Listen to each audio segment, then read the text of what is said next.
So on this week's episode of Spelling the HEKA-TEA with Marcus and Evan, it is all about love, unrequited, mutual, obsessive, warm and tender, and all the deities around them. All the different kinds of love. Yes, and the love magic that goes along with it. Of course, we're going to have witchcraft in the news.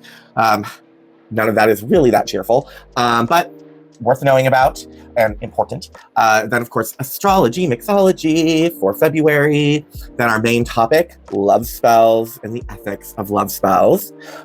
Then we have Delicious Witch, which is self-love stuffed acorn squash. Very, very delicious. Oh, yes. Then we are premiering our new segment series, all about documenting the build-up and the preparation for the spring mysteries put on by the Aquarian Tabernacle Church every year here in Seattle. This is where, of course, they recreate the Eleusinine mysteries. And and it's going to be part of a bigger series where we're going to spend the next year following ATC, some bird's eye view of the larger organized witchcraft pagan community, especially here in Washington. Then we have the chilling adventures of Sabrina, Rewatch as usual, SpellCraft, all about love spells, obviously. And then lastly, our witchy media review, which is Venus Uncovered, the hour-long BBC documentary series by historian and classicist Bethany Hughes. And she is just incredible and knowledgeable and perfectly tied in for every moment. So join us.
Hey witches, blessed full moon in Leo, blessed Lupercalia, blessed Theogamia and Teratolea, and happy Valentine's Day. And welcome to an all-new episode of Spelling the HEKA-TEA with Marcus and Evan. I am Marcus James, queer horror author, activist, witch, and as always, and will never stop being, a very exceptionally defiant homosexual. And I am Evan Freeman Casey. I'm a fiction editor, a witch, a legal assistant, and I will never stop being a lesbian with a great collection of lipsticks. Fuck yeah. If you are new here, welcome. We really appreciate you being here. If you are not new here and you are a returning champion, as we like to say, welcome back. We drop episodes every morning on the full moon and new moon right here on YouTube at 12 a.m. Pacific Standard Time. We love that you are here. If you like what you see and want to support us, which we could really, really use your support. We don't have any financial backers. We're not sponsored. We don't even have a huge sponsorship. And we don't ever want financial backers because then we'd be beholden to corporate shit. But we do rely on support from viewers like you because, yes, we are independent media and we are like PBS, and we rely on funding. And that funding comes from subscribing, likes, comments, and sharing. So again, if you like what's going on here, please don't forget to like, comment, subscribe, and share. And help us to spread and build our beautiful, magical, baneful, and blessed coven right here in our corner of the circle. Where we, as always, are two homos, one cauldron, and it is a spellbinding good time. Abso-fucking-lutely, root and tooty, fresh and fruity. So first and foremost, we hope you all had a wonderfully happy Invoke. We do. Or Candlemas, however you celebrate it, however you welcome the first breath of spring. We hope that it was wonderful. We hope that it was welcomed ecstatically. If you're wondering, is this the holiday special? Where is the Imbolc holiday special? That was last year, season 1. So go ahead and check that out. We did the traditional neo-pagan Wiccan Wheel of the Year, which I think most pagans, witches, etc., kind of follow to one degree or another, just because, yes, it is manufactured and kind of pummeled together. They are all still actual pagan holidays, just from different places, not one central system. Exactly. So, which is fine because that is how the pagan world was. Yes. It's not like there was just like the pagan church, right, and then all this shit underneath it. So anyway, so yeah, so if you want to see the Imbolc special, it's awesome. That delicious witch, we made these like delicious like rosemary, savory, like honey milk pancakes. Oh, those were was really good. So check that out. Lots of great information on the goddess Breed or later Saint Bridget in there, and just really good episode. So that's why there was not an Imbolc one this year. This episode though is still special. And we did say last year that we would do this one, which is it's all about love. So this is kind of our Valentine's Lupercalia special, but not really, because we wanted to just cover the whole subject of love and love magic, love spells, the ethics of love spells, the deities of love. As you can see, we have I think the most, when you say to somebody, name me a goddess of love, they say Aphrodite, Venus. Yeah, Venus-Aphrodite. So we have Venus-Aphrodite here with us. She, my partner follows her. So that's why she is here. We did not just go out and be like, oh, we're just going to buy some decor. Yeah, no, this is like loved and used.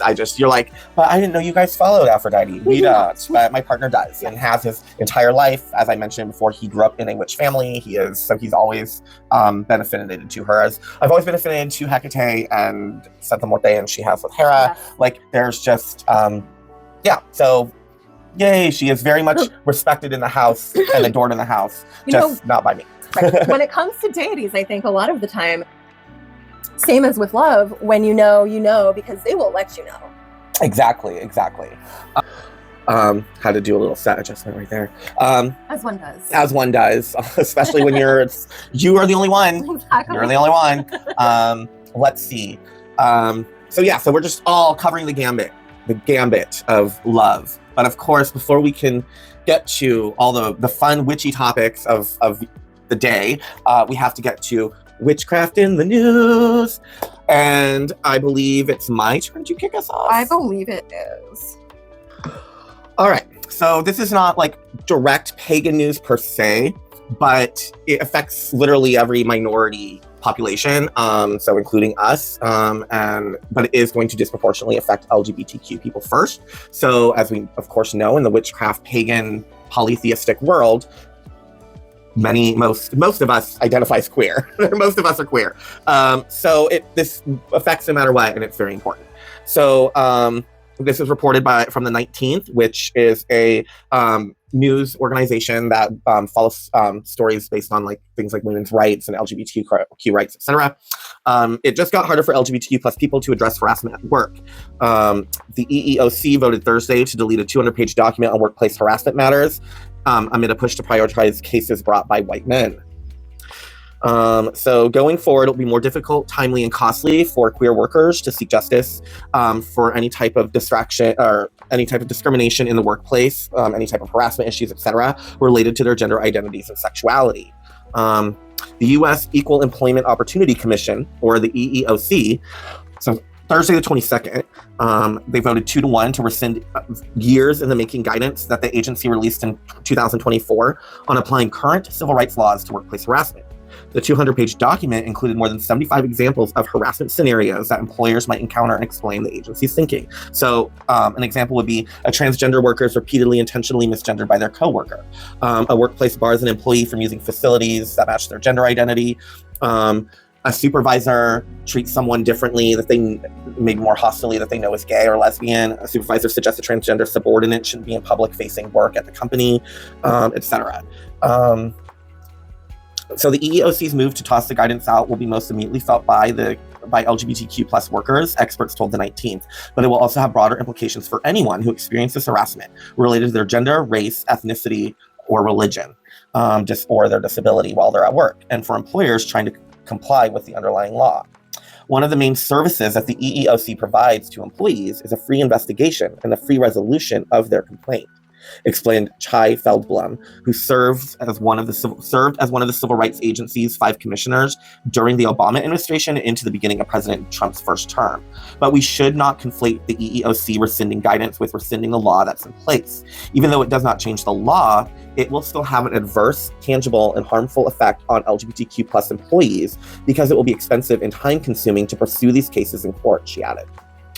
And of course, this was done blanketly, by the way, because the only way to get away with not having to take longer by going through it and individually removing things and then having to justify it individually is just to erase the entire 200-page document, explaining and giving guidance on everything.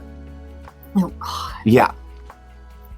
So in the earliest days of his second White House term, Trump had fired 2 of the 3 Democratic commissioners at the EEOC way before their term ended, which was a first by any president in the agency's 60-year history. So, Lucas signaled early. He elevated Andrea Lucas, who had served on the commission since the end of his first term, to chair the agency on an interim basis. And without a quorum, the EEOC was limited in what it could do, though Lucas had signaled early on that one of her top priorities was impeding the ability for gender-diverse people to lodge harassment complaints. Wow. Lucas was confirmed as chair in July, and then Trump picked Brittany Bull-Panaccio, who was confirmed in October. Kalpana Kotagal is the only remaining Democratic commissioner at the EEOC. Oh my gosh. God, this is awful. The EEOC announced that it would meet to consider rescinding the 2024 guidance, which Lucas said protected LGBTQ plus people at the expense of women.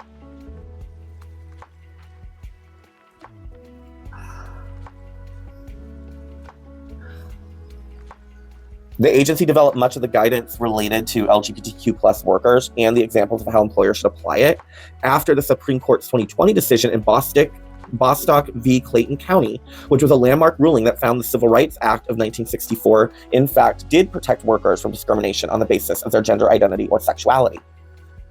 Women's sex-based rights in the workplace are under attack, and from the EEOC, the very federal agency charged with protecting women from sexual harassment and sex-based discrimination at work, Lucas wrote at the time the guidance was released. Back in December, Lucas released a video where she urged white men to report workplace harassment related to their race or gender, signaling that the EEOC's enforcement priorities were going to switch with a broader focus on curtailing efforts related to diversity, equity, and inclusion, or DEI, and reverse it so that they'll be using it to protect white people discriminating. Because let's be clear, this discrimination against white people, more often than not, is a lot of times based on them being retaliated against for them being racist, homophobic, bigoted, ableist, whatever. The EEOC did not pick and choose which portions of the harassment guidance to rescind, like I said, instead nullifying the entire thing altogether. So that is why might be the reasons behind the push to rescind it. The EEOC skipped the traditional 30-day notice and comment period for the public to weigh in. Of course.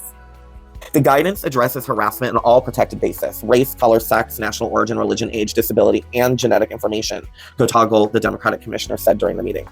She noted that the EEOC is often the only opportunity for many workers to vindicate their civil rights. She said she was proud to support the EEOC's guidance because it empowers workers to know their rights, and it enabled employers, particularly small businesses, to know their responsibilities.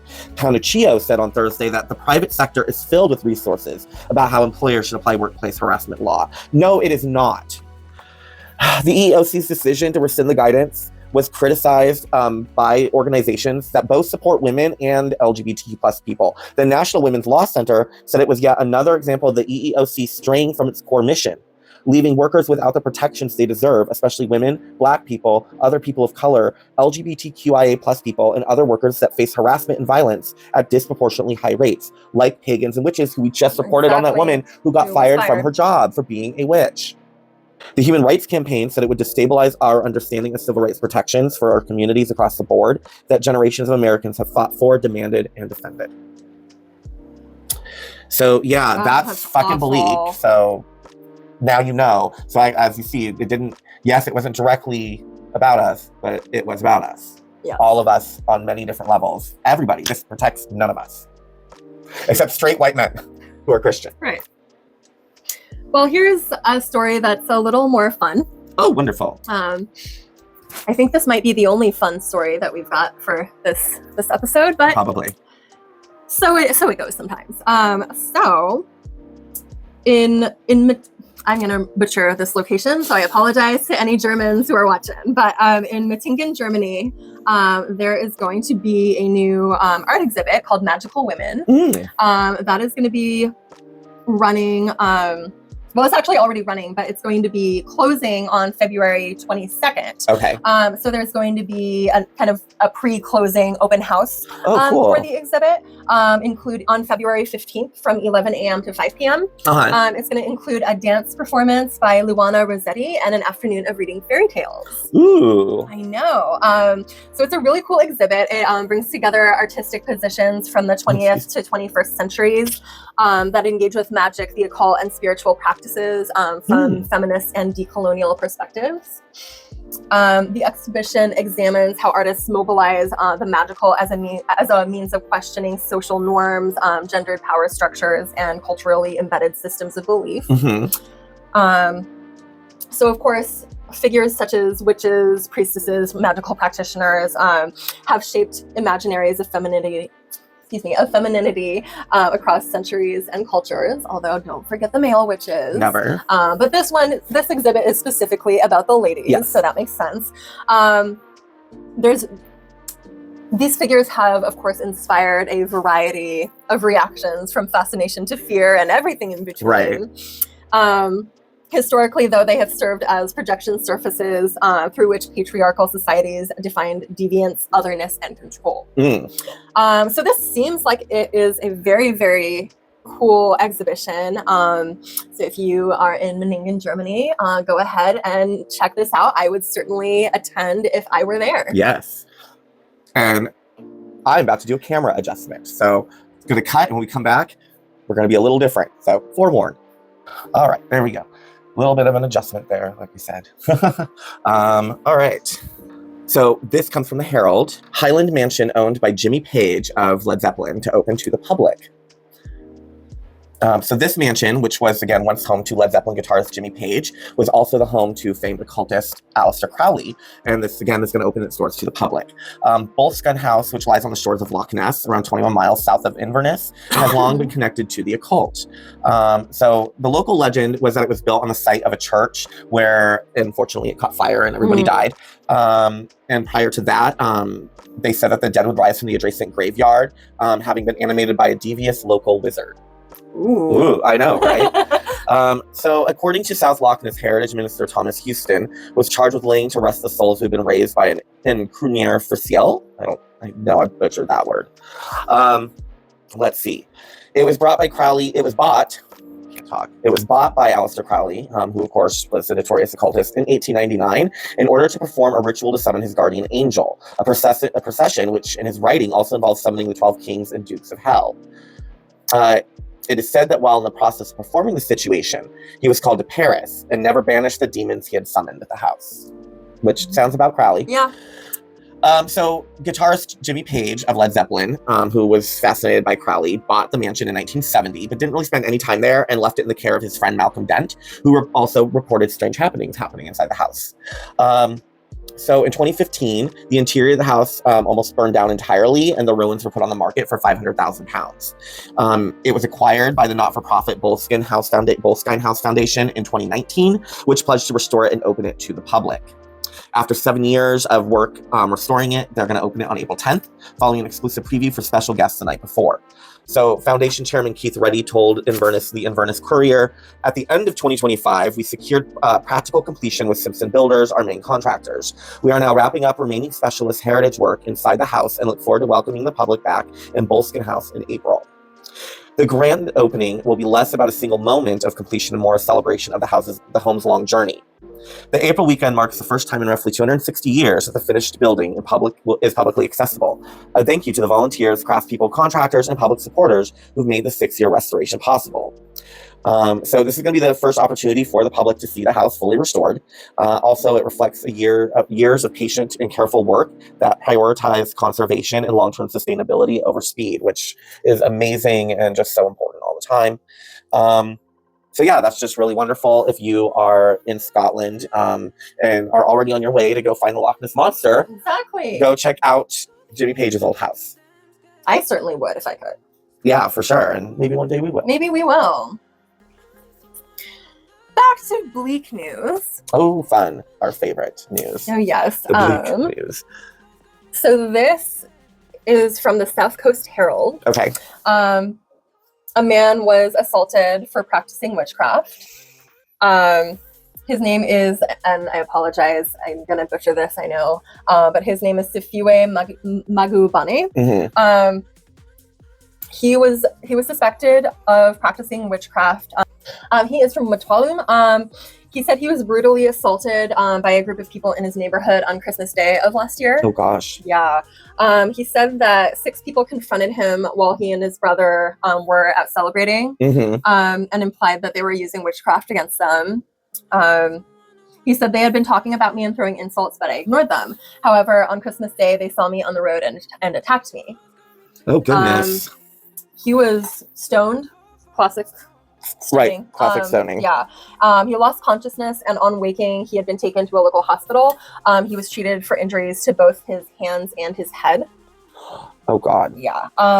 He has opened a case with the police, but since then, only 2 arrests have been made. So he is currently kind of living in fear that he will run into the other 4 of his attackers and that they will continue to assault him again. He wants the law to take its course, but until they are all arrested and brought to justice, he can't really be in a place of moving on with his life. He is also a driver by trade, so he is currently unable to work due to his injuries on his hands. Oh, great. Which, of course, will then ripple effect to paying bills, to Exactly. keeping a roof over his head. Mm-hmm. That's awful. So, a new book release has come out called The Wax Child by Danish award-winning author Olga Raven. Now, the narrator of Olga Raven's The Wax Child is made of beeswax, rosehip, hair, fingernails, dread, and longing. It watches as 4 Danish women, including its creator, Christines Krakow, face witchcraft accusations in 1621. So apparently Raven draws from the Aalborg witch trials in northern Jutland, part of Denmark's most brutal period of persecution, which ran from 1617 to 1625. Court records document 494 witchcraft executions happened in Jutland between 1609 and 1687. Wow. So even beyond when the persecutions ended in 1625. Yeah. Raven has mined letters, ledgers, court records, grimoires, and black books dating from 1400 to 1900. The Wax Child itself, while fictional, draws on the genuine folk magic practice of wax children. Volksbarn is the word in Danish, which were dolls used in spell casting. We also would call them poppets, or their more colloquial voodoo doll. Wax Child sounds more creepy, though. Yes. Apparently, it's not historical fiction in the conventional sense.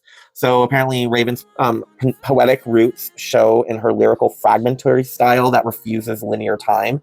Paragraphs blur into one another. Dialogue appears without quotation marks.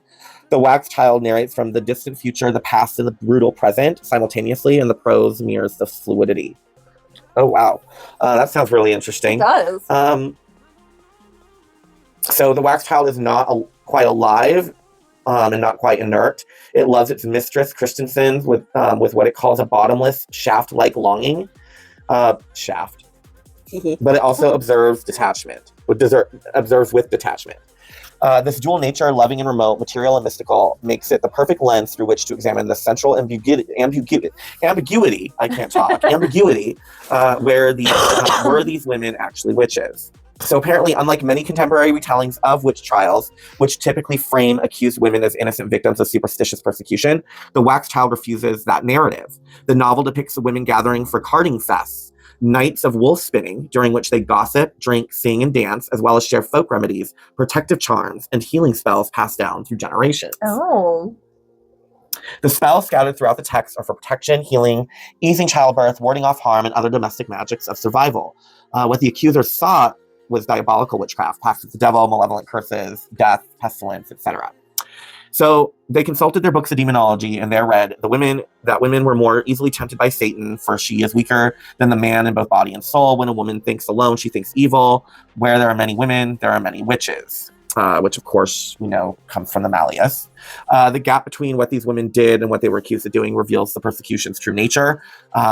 Whether the practices were real witchcraft is completely irrelevant. In the story, the distinction between folk remedy and witchcraft is a tool of control, not a meaningful category. That's very true.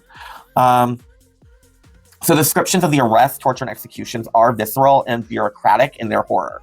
There's a passage which details the cost of execution, barrels of tar, the executioner's fee for the witnesses, for the clerk, the cost of detention, and so on.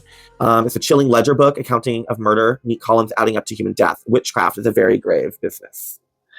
I think that sounds amazing. So again, that's The Wax Child by Olga Ravin, translated by Martin Aitken, which is available now in hardback, paperback, Kindle, and Audible. That sounds like an amazing book. I would love to read it. Right, exactly. Alrighty, back to more distressing news. Oh, joy. An emo village chairman says a woman arrested over a deity-related dispute was for attempted murder and not witchcraft, as was previously claimed. Okay. He says the arrest of Mrs. Obiageri Oti by police was based on allegations of attempted murder, not witchcraft-related practices, contrary to the claims circulating inside of the community right now. This happened in Awa, in Oguta local government area of Imo State. Not this Imo. Right. So Nelson Oti has issued a detailed account of recent violent incidents in the community. He says that the arrest of Mrs. Obiageri Oti by the police was based on allegations of murder and not witchcraft-related practices. There have been reports that the Nigerian police invaded people associated with a traditional religious object known as agwu, or also referred to as agara or charm from the community. Some local groups, including the Advocacy for Alleged Witches, AFA, describe the action as unconstitutional and a violation of religious freedom. In a statement issued by the director, Leo Igwe, AFA said that the police operation reportedly involved shootings, beatings, abuse, and destructions of property, amounts to an abuse of power and a misuse of law enforcement resources, which absolutely. He said the Nigerian constitution does not recognize agwucraft, witchcraft, or any similar belief system as a crime. On the contrary, witchcraft accusation itself is an offense under the law. Oh, nice. Right. The Constitution grants every citizen the right to freedom of religion or belief, including traditional religious practices. However, the village head said the suspect was arrested by police over alleged murder. So this began on December 28th of 2025, when Joseph Oti's father's compound was allegedly invaded by angry villagers and members of a local vigilante group, following accusations that Joseph Oti and his wife had introduced an Egbara, which is a deity, from another community into the compound. Oh, wow. Okay. Yeah. So he stated on the 28th of December, 2025, my father's compound was besieged by angry mobs and some men of the vigilante who said that Mr. Joseph Oti and his wife, Obiageri, brought an Egbara from another community into my father's compound and alleged that the Egbara is disturbing the entire community. He alleged that the efforts by the villagers and vigilante operatives to access the area where the deity was said to be kept were met with violent resistance. Oh, wow. Okay. Yeah. Yeah, they're going to defend that deity, I guess. Yeah, exactly. So he stated that the family members were caught on camera with dangerous weapons, fighting security men and villagers. Yeah, this situation got very, very crazy and apparently. Scary. He further said the villagers raised suspicions about activities within the compound, stating the villagers alleged that they had noticed that troops of strange persons, especially young girls, trooped into my father's compound, and most times they didn't see them leave the compound. And nobody could tell what had happened to any of the strangers. To the surprise of all, Joseph Oti, his wife Obiageri, and the children fought the police officers. And they were also caught on camera using weapons to attack a police officer. With extreme pressure, they gained control of the place and carried the Agbara to their station for a detailed investigation. After the police officers had carried the deity, Joseph Oti, his wife, and the children left the compound, maybe in fear that they would be arrested. But the police never arrested anybody. However, the violence escalated the following day. On the 29th of December, the couple and the children returned to the compound with a more deadly and violent mood. According to him, the family allegedly attacked his young daughter, Chinenye. He said, they saw my little daughter, Chinenye, inside of the compound, descended on her, beat her near to death while she was struggling to save herself and crying in a loud voice. It was then that Mr. Joseph's wife, Obiageri, picked up a wooden pestle and hit her on the back of the neck. She slumped and passed out. Thinking she was dead, they took their heels and ran out of the compound. The child was rushed to medical care, first to Federal Medical Center, and when she was not quickly enough attended to due to an ongoing strike. The story is a lot. Wow. She was later rushed to Save a Life Hospital within Amakoya access, and immediately treatment was commenced to save her, and luckily she did survive. So yeah, this was more related to this particular incident than it was to the practice of witchcraft itself, but it was, I think for me, reading this story, both topics were at play here in these arrests. Yeah. Wow. So sorry, that definitely got a little wordy, but there was just a lot of layers to go over with this particular story. No, it's just crazy to experience that. Oh, yeah. All right. So on January 23rd, Friday, January 23rd, J.D. Vance spoke at the March for Life, the annual pro-life march. Yes. And it took a very weird dog whistly beware the pagans turn. Oh, okay. That seems on par for Vance. Yeah, so Vance spent most of his pro-life address touting the Trump administration's anti-abortion initiatives and, of course, lauding the Supreme Court's 2022 decision to overturn Roe v. Wade. Vance said, "This is not a new question. Every civilization has been forced to answer it," he said of the abortion debate. The vice president, every civilization has been forced to answer it? It's not a new question? I don't think so. I don't think it's that goes back in that broad of a dialogue. Right. But okay. The vice president then dove into a retelling of an unspecified classic archaeology article he read that has haunted me. Okay. So he said that one of the telltale signs of an ancient brothel in the pagan world was that you'd always find a large number of baby skeletons nearby. A lot of baby skeletons, Vance said. And those bones predominantly belonged to boys. Oh my God, of course, because it's a war on young men. Because unlike little girls, those boys would be of no use to the future adults who were running those brothels. That's what you think. He's such a drag queen. Him and his eyeliner. We have to remember that in the ancient pagan world, discarding children was routine, he continued. From the skeletons in brothels to the child sacrifice of the Mayans, the mark of barbarism is that we treat babies like inconveniences to be discarded rather than the blessings to cherish that they are, unless they're homosexuals or not white or trans or disabled. Vance made similar remarks that I added, obviously. He did not say that, so I don't want fucking the gnome coming for me, or the levitation coming for me, or the Vancification or the Rubicon coming for me. They all need to step back. So I added that in there. That is not part of his speech. I added the marginalized communities part. But the rest of it was his fucking crazy loon shit. That's right, Vance. Crazy fucking loon shit. Vance made similar remarks at a Turning Point USA rally this past October, in which he claimed that child sacrifice was widespread among North America's early settlers and societies, and that Christian civilization ended the practice in the New World. God. Oh my God, oh my God, oh my God, oh my God. Archaeological evidence indicates that child sacrifice was practiced in parts of pre-Hispanic Mexico. And by pre-Hispanic Mexico, we do mean like all the way up through Oregon to the butt of Washington State. That was all Mexico. In some South American cultures, but researchers have found little evidence that similar practices were widespread among indigenous tribes in North America. Vance's remarks about ancient brothels committing mass infanticide appear to stem from a cache of baby bones discovered in Britain during a 1912 dig. The remains were an estimated 1,800 years old, and researchers have long debated their origins.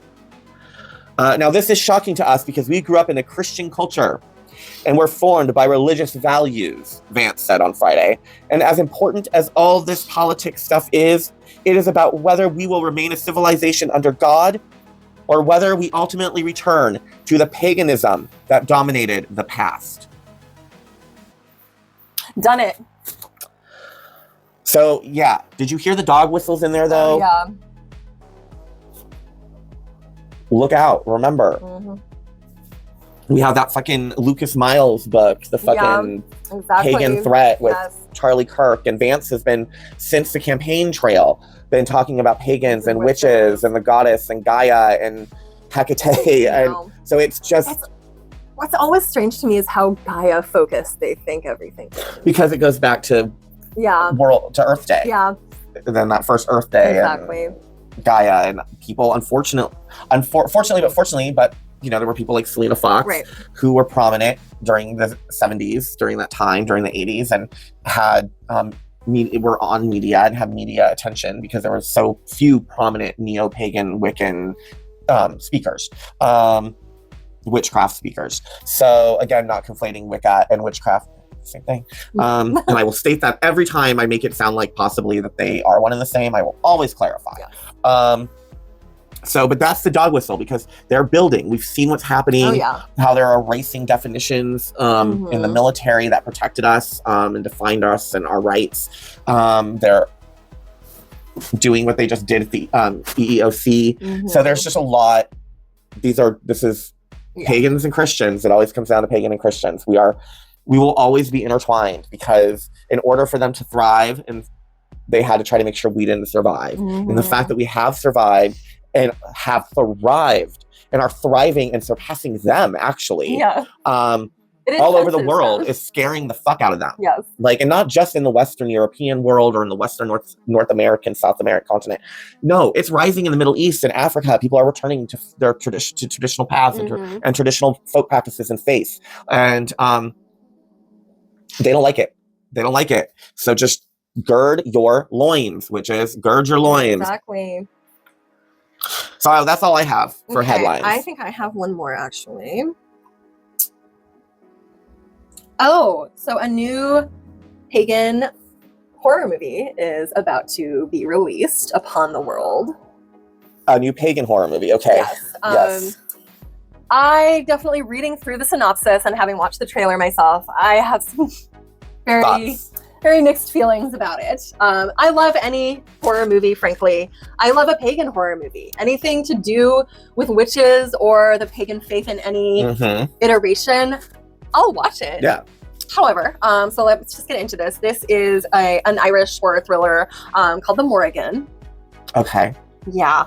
I'm already not liking where this is going. No, it's very disrespectful. It's disrespectful as fuck. It's very. Do you remember that movie, The Curse of La Llorona? It's those same vibes.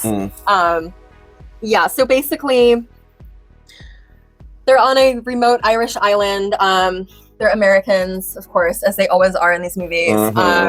Archaeologist Fiona, because of course that's her name. Right, because she's like this Irish American probably, and her family is originally from Ireland. And I always wanted to come back home. This is where my mom is from. So she unearths a burial casket containing a mummified figure, unleashing an ancient evil upon her and her daughter, which is the Morrigan, I guess. So basically, it's the whole movie is just them like fighting off the Morrigan. So they release her? Yeah. Like she was entombed? Yes. How do you entomb a deity? I don't know. Yeah, it says that she. Oh, and then it calls her a vengeful pagan war goddess. I mean, she is a war and death goddess, right? But she's also benevolent, if I'm correct.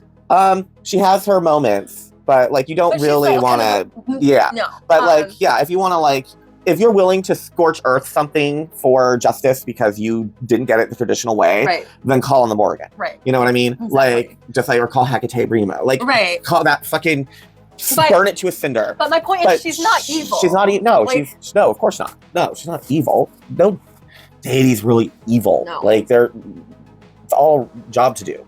Yeah. It's all a purpose. They all serve a purpose. It seems like she's being framed as a demon. Oh yeah, no. This is totally framing her as like yeah.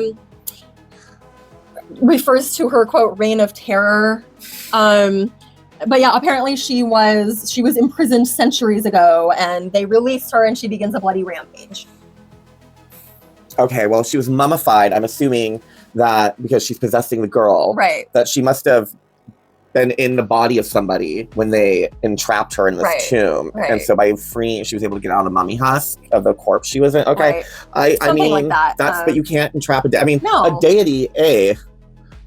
A deity is not going to fully go into your body in any type of drawing down situation, because it would fucking blow you up. Exactly. Like it would explode you. Like they can't. It's like literally a fucking teardrop. It's like a hawk loogie of themselves into you.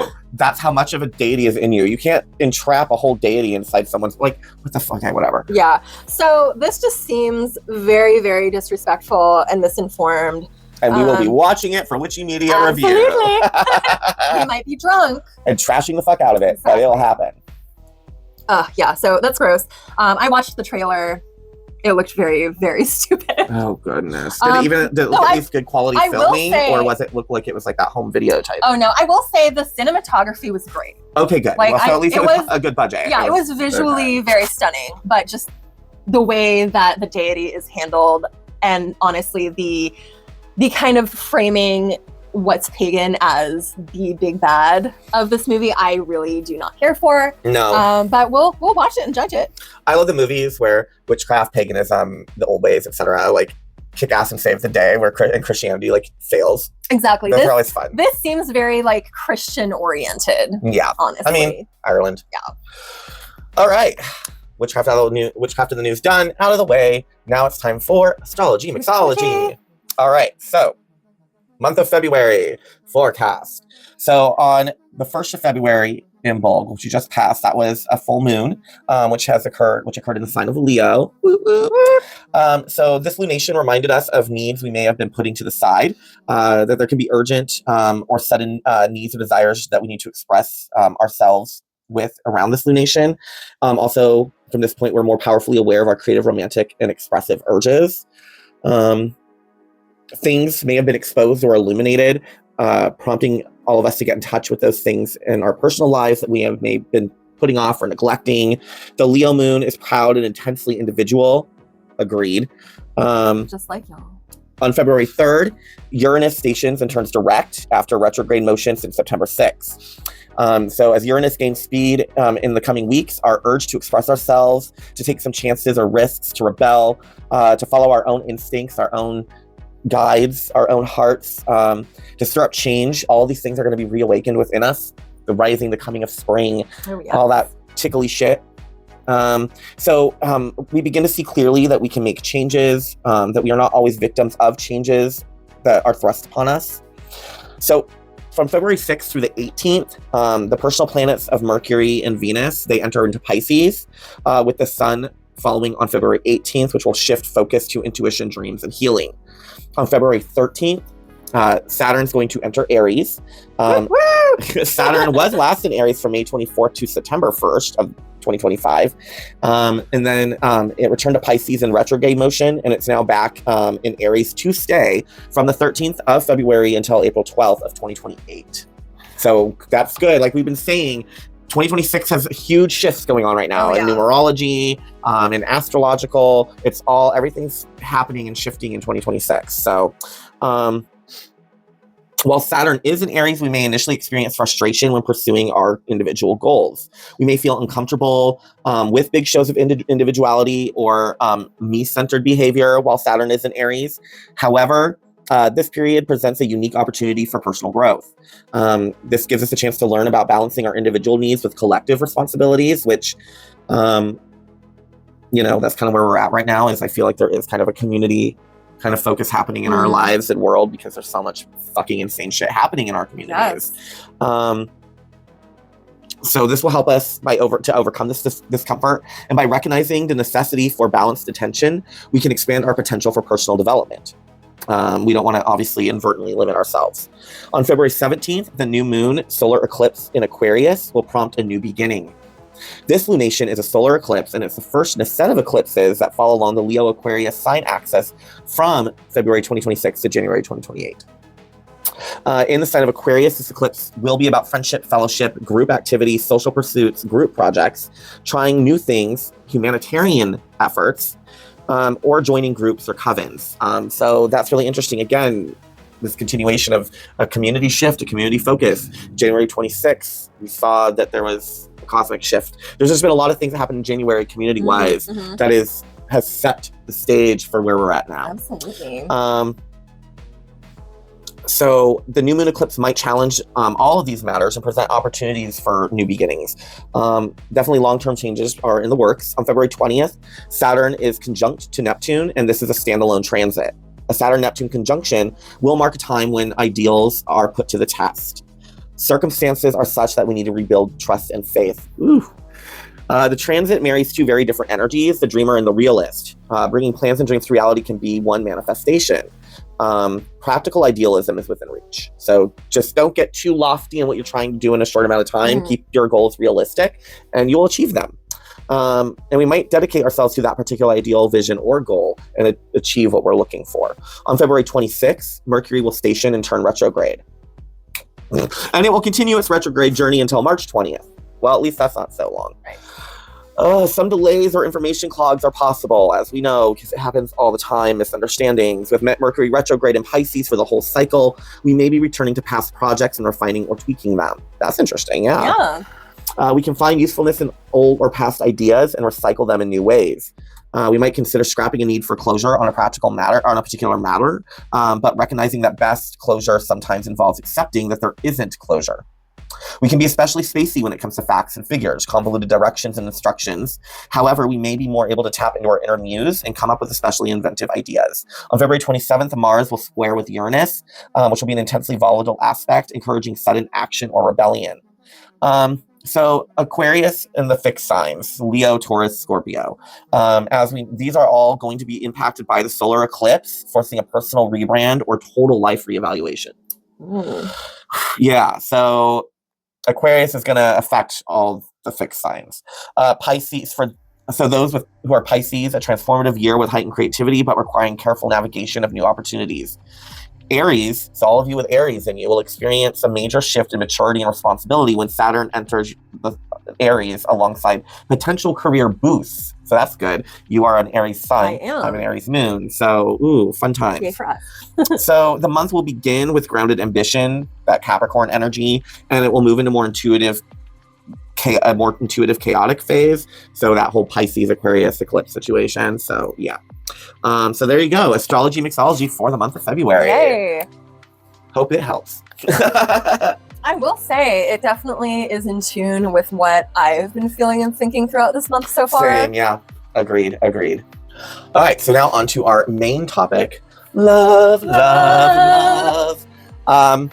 Particularly love spells. Actually, that is the entire topic, really. Love spells and love deities. The most infamous, of course, is who we're going to be talking about, Venus-Aphrodite. But first, let's talk about love spells. Oh, yes. So, there's a lot of opinions. We know that love spells, so in any spell book, let me just give an example. So in any spell book, that's just like a general spell book that covers general things. The two biggest chapters are always love magic and hexcraft, hex spells. So again, example, the Element Encyclopedia of 5,000 Spells by Judaica Ellis. If you do not have this, I say it every single time, get it. I mean, she should be sponsoring us at this point. We tote her book every episode. Right? Hey, girl. So let's see. Let's get to love magic. Begins on page 628 and goes until page 733. Hexas and their antidotes go from page 568 to 618. Wow. So there are, and then there's all the subdivisions. So like divorce spells, money, including taking people's wealth away. Those are all hexes, but you'll probably find those in money spells. Right. So, but in terms of subject, those are always the two biggest chapters in any spell book. The biggest one usually being love magic, love spells.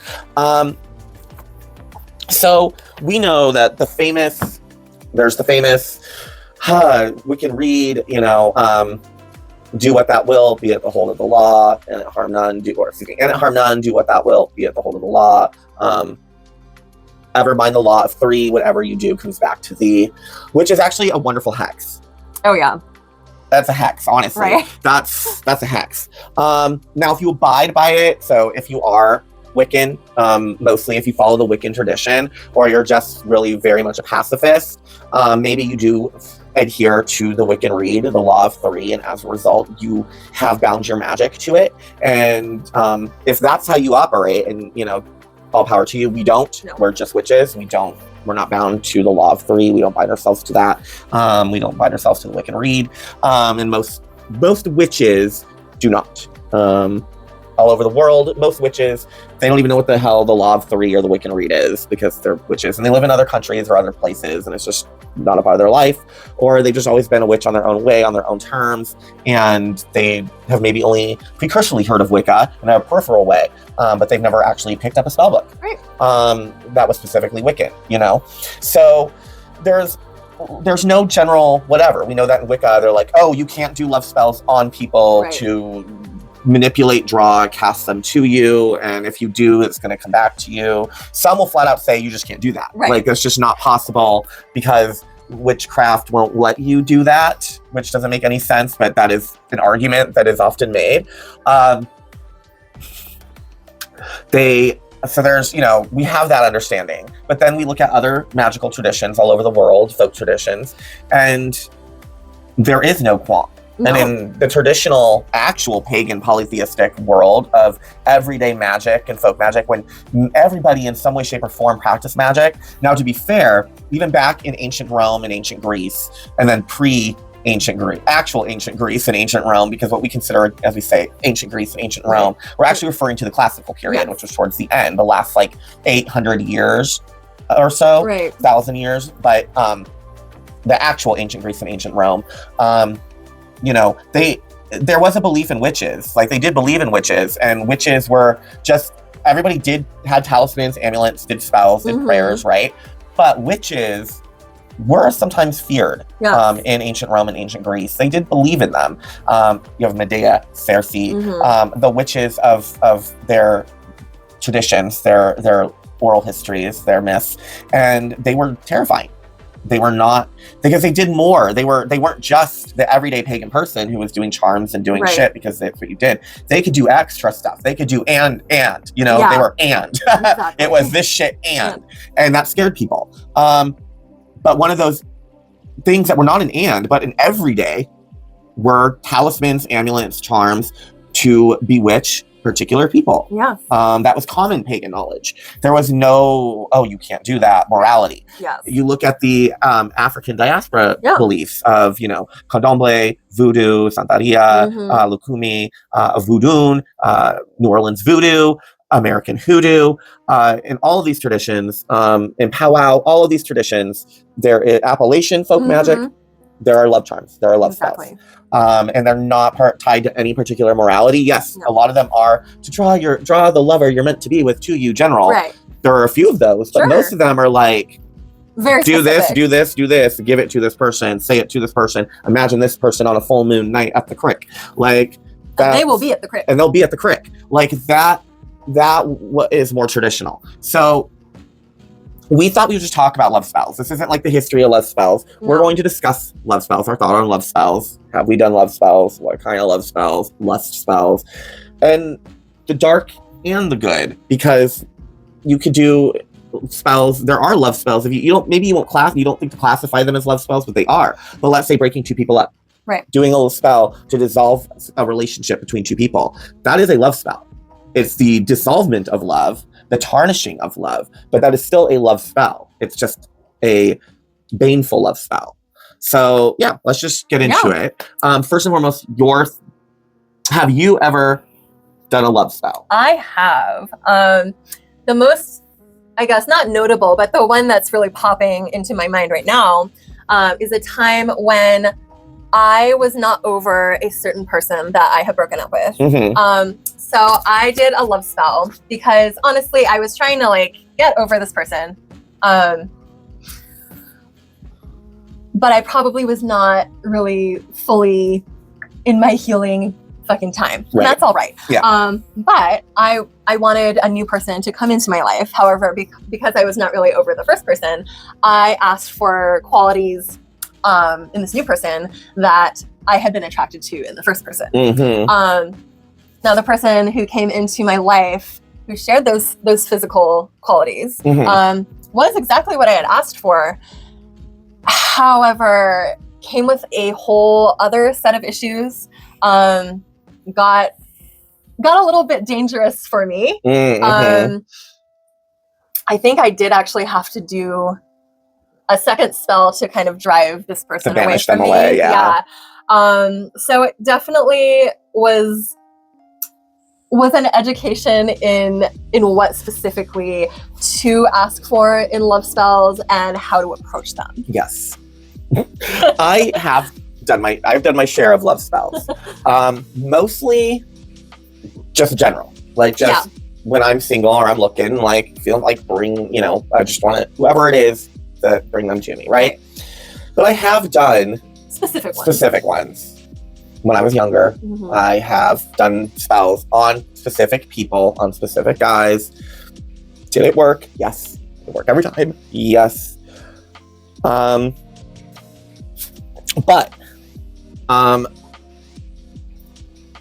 in all those occasions where it was on a specific person,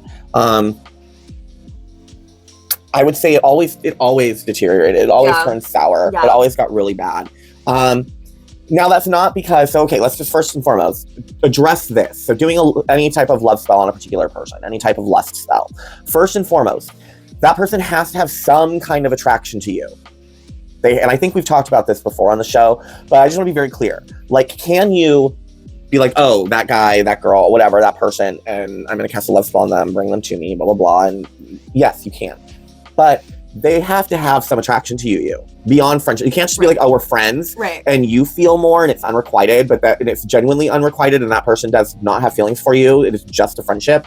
It will not work. The most that'll happen is maybe like your friendship will strengthen and intensify, but as a result, what's going to happen to your unrequited love?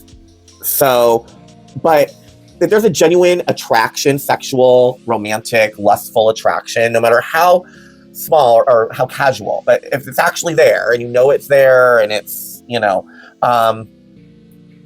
least for sure there's flirt, they're attracted to you, it's been made clear to you, but whatever going on, it's not happening.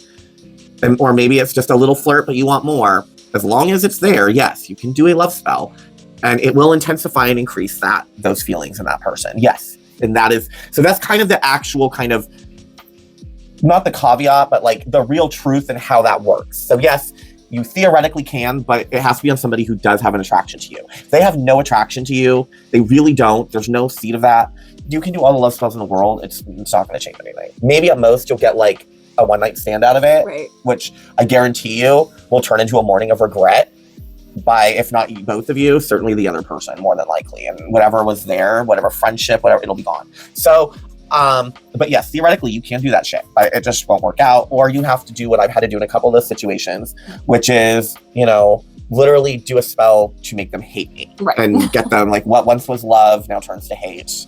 I send you away.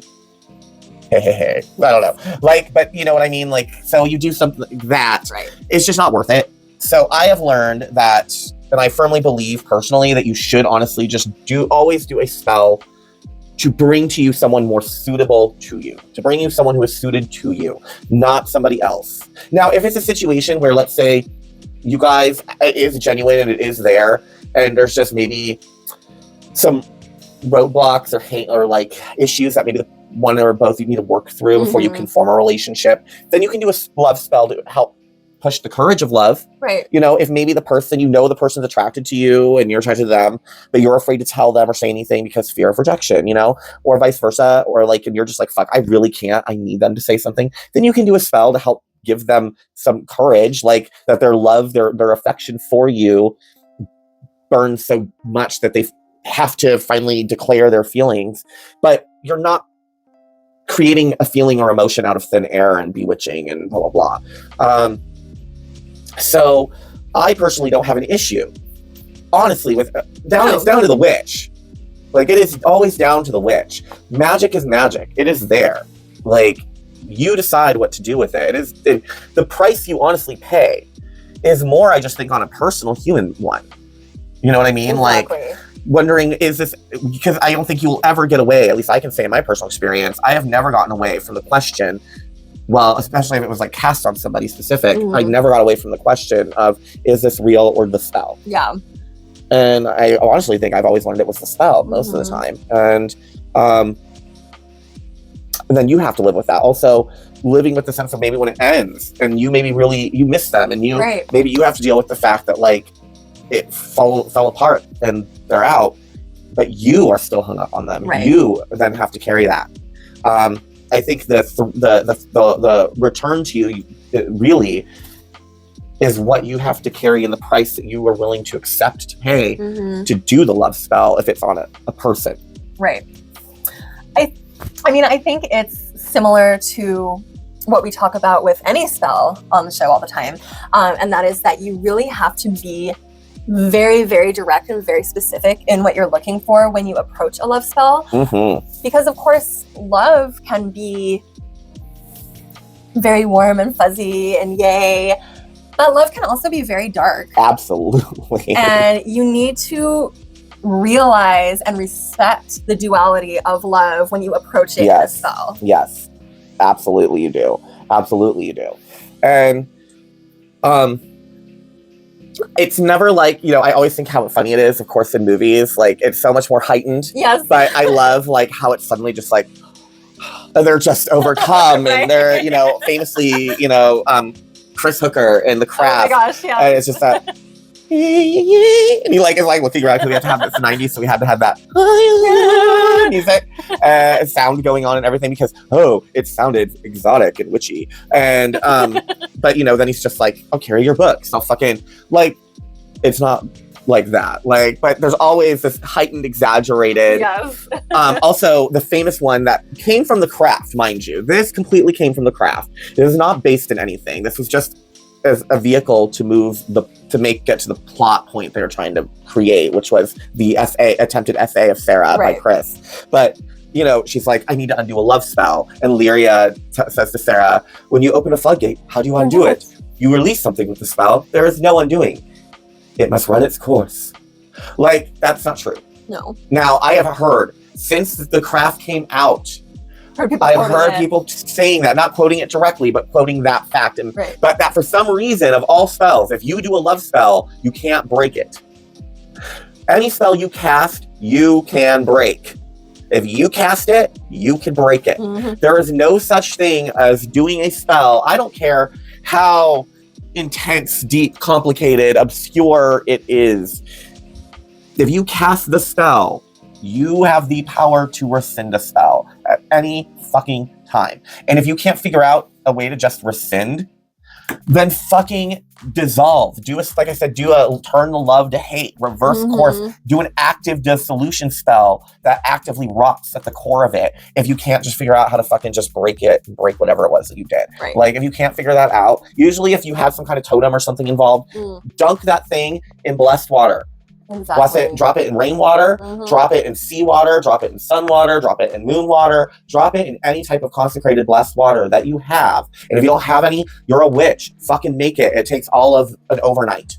And honestly, if you're in a pinch, You can bless water real quick in a pinch if you need to. Honestly, with just some fucking sea salt in your hand. And guess what? If you don't even have the sea salt or anything, just your fucking energy in hand and fucking doing whatever symbol, sigil thing of your choice will fucking bless and charge that fucking water enough to at least fucking dissolve a fucking spell. But you can just dip that shit in some blessed water and be done with it. Cover it in some fucking salt and be done with it. It is not that hard. But if you can't do it, you can't figure it out, or you do that and it just still hasn't worked, then do an active disillusionment spell of some kind. But it can be done. If anyone tells you that, be like, okay, Lyria, get back to the witch shop in the craft before Nancy and co steals from you. Right. I mean, there's a reason why they're targeting her. It's true. It's true. I mean, maybe, who knows? Maybe Lyria, when Sarah came in, she was like, oh, you come in with that group of girls who steals from my shop every time. I ain't helping you. Right. She could have just been like, no, I'm not helping you. Like, I'm just going to fucking tell you you're SOL and good luck, girl. See what happens. Unless you set the spell to intensify and their feelings for you, they're not just going to naturally intensify and like lose themselves to become zombies. No. Like, that's not how love spells work. And unfortunately, I think too, that's what a lot of, especially young people, because let's be clear, the people who are most dipping in the love spells, buying spell books and looking up the love spells are young people. Oh yeah. Are tweens and teens, college students, the young folk. And as seasoned witches, I think we can confirm, because that's what we were doing at that age. And other witches that I knew at that age were doing that. Yes. That is just what you do. Like, that's just what you do. And hexes. Yeah. I mean, it's why those are always the two biggest chapters in any spell book. Like, now, of course, you open up the Wiccan books, and, by Wiccan authors, and it will, of course, be like, love spells, and every single one of them will not be like about a specific person or splitting up a marriage or anything, or relationship. It'll all just be like a universal hello out there type situation. Come to me. And then of course, if you try to find hexes or whatever, they'll be like, we don't have that here, but here's a binding spell, here's a banishing, here's how to get them to move out of town, right? Like, so it just kind of also depends on the resource you go to, but it's mostly young people who really dip in and go for that. And, I think that they go into it with the hopes that it's going to, or the expectation that it's going to be how they see it in the media of this, oh my God, I am stuck on you now. Like, and that isn't what that is. And historically, I mean, I've never experienced it like that. It's just a normal, like, hey, you want to go on a date? Or like, we just start making out or whatever the fuck happens. Like, but unless you in the spell are specific about like, I want them to like be obsessed with me and it's so into me and I just want it to get increase. That's not going to happen. You don't have to worry about them like losing control to the spell and attempting to SA you or something else. If that happens, that's because they already had a fucking issue inside of them that you didn't know about, and run. Dissolve them fast. So yeah, there again, we're kind of in agreement on the subject, so there's not really, we don't have much to debate on it. I will say, is it ethical? Is it moral? Again, I leave it to the witch, Yeah. Like, I think that's the price that you have to know if you're willing to pay. I'm not going to sit here and lie to you, though, and say things, mythology is like, you can't cast love spells on people. It doesn't work like that. That doesn't work anyways. Or, it's going to come back to you, and like, if you do it on a specific person, so you have to always do... No. We know for a historical, anthropological, undisputable fact that most love spells are about obtaining a specific interested party. Yes. So, I feel like that's why I always thought the whole thing was silly. Yeah. Because how are you going to argue and say, oh, well, no, this doesn't work or this doesn't exist, blah, blah, blah, when it so clearly does in so many cultures? Again, it just seems like it, to me, goes back to this, like, sanitizing of polytheism and witchcraft and the occult from the 70s and 60s, 70s, 80s, especially. In the neo-pagan New Age movement.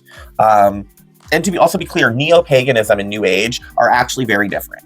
New Age, yes, it does overlap crystals, healing, auras, chakras, but in there's a lot more in New Age, is a lot more like, Aquarian theory and like all these like the Pleiadians, and it's much more, I always like to say New Age is more like Sedona intergalactic. Yeah. Whereas neo-pagan literally means new pagan. It just means one who is reclaiming polytheistic practice of ancient times. Yeah. So they are not the same, but obviously you will find witchcraft pagan books in New Age shops and vice versa, because there obviously is like overlap in terms of some interested subjects, but they are different. Absolutely. But we did see that in the New Age neo-pagan movement of the later 20th century, of this sanitization and this like, no, we're good, we're loving, and law of three and hugs and like, and that especially not love magic.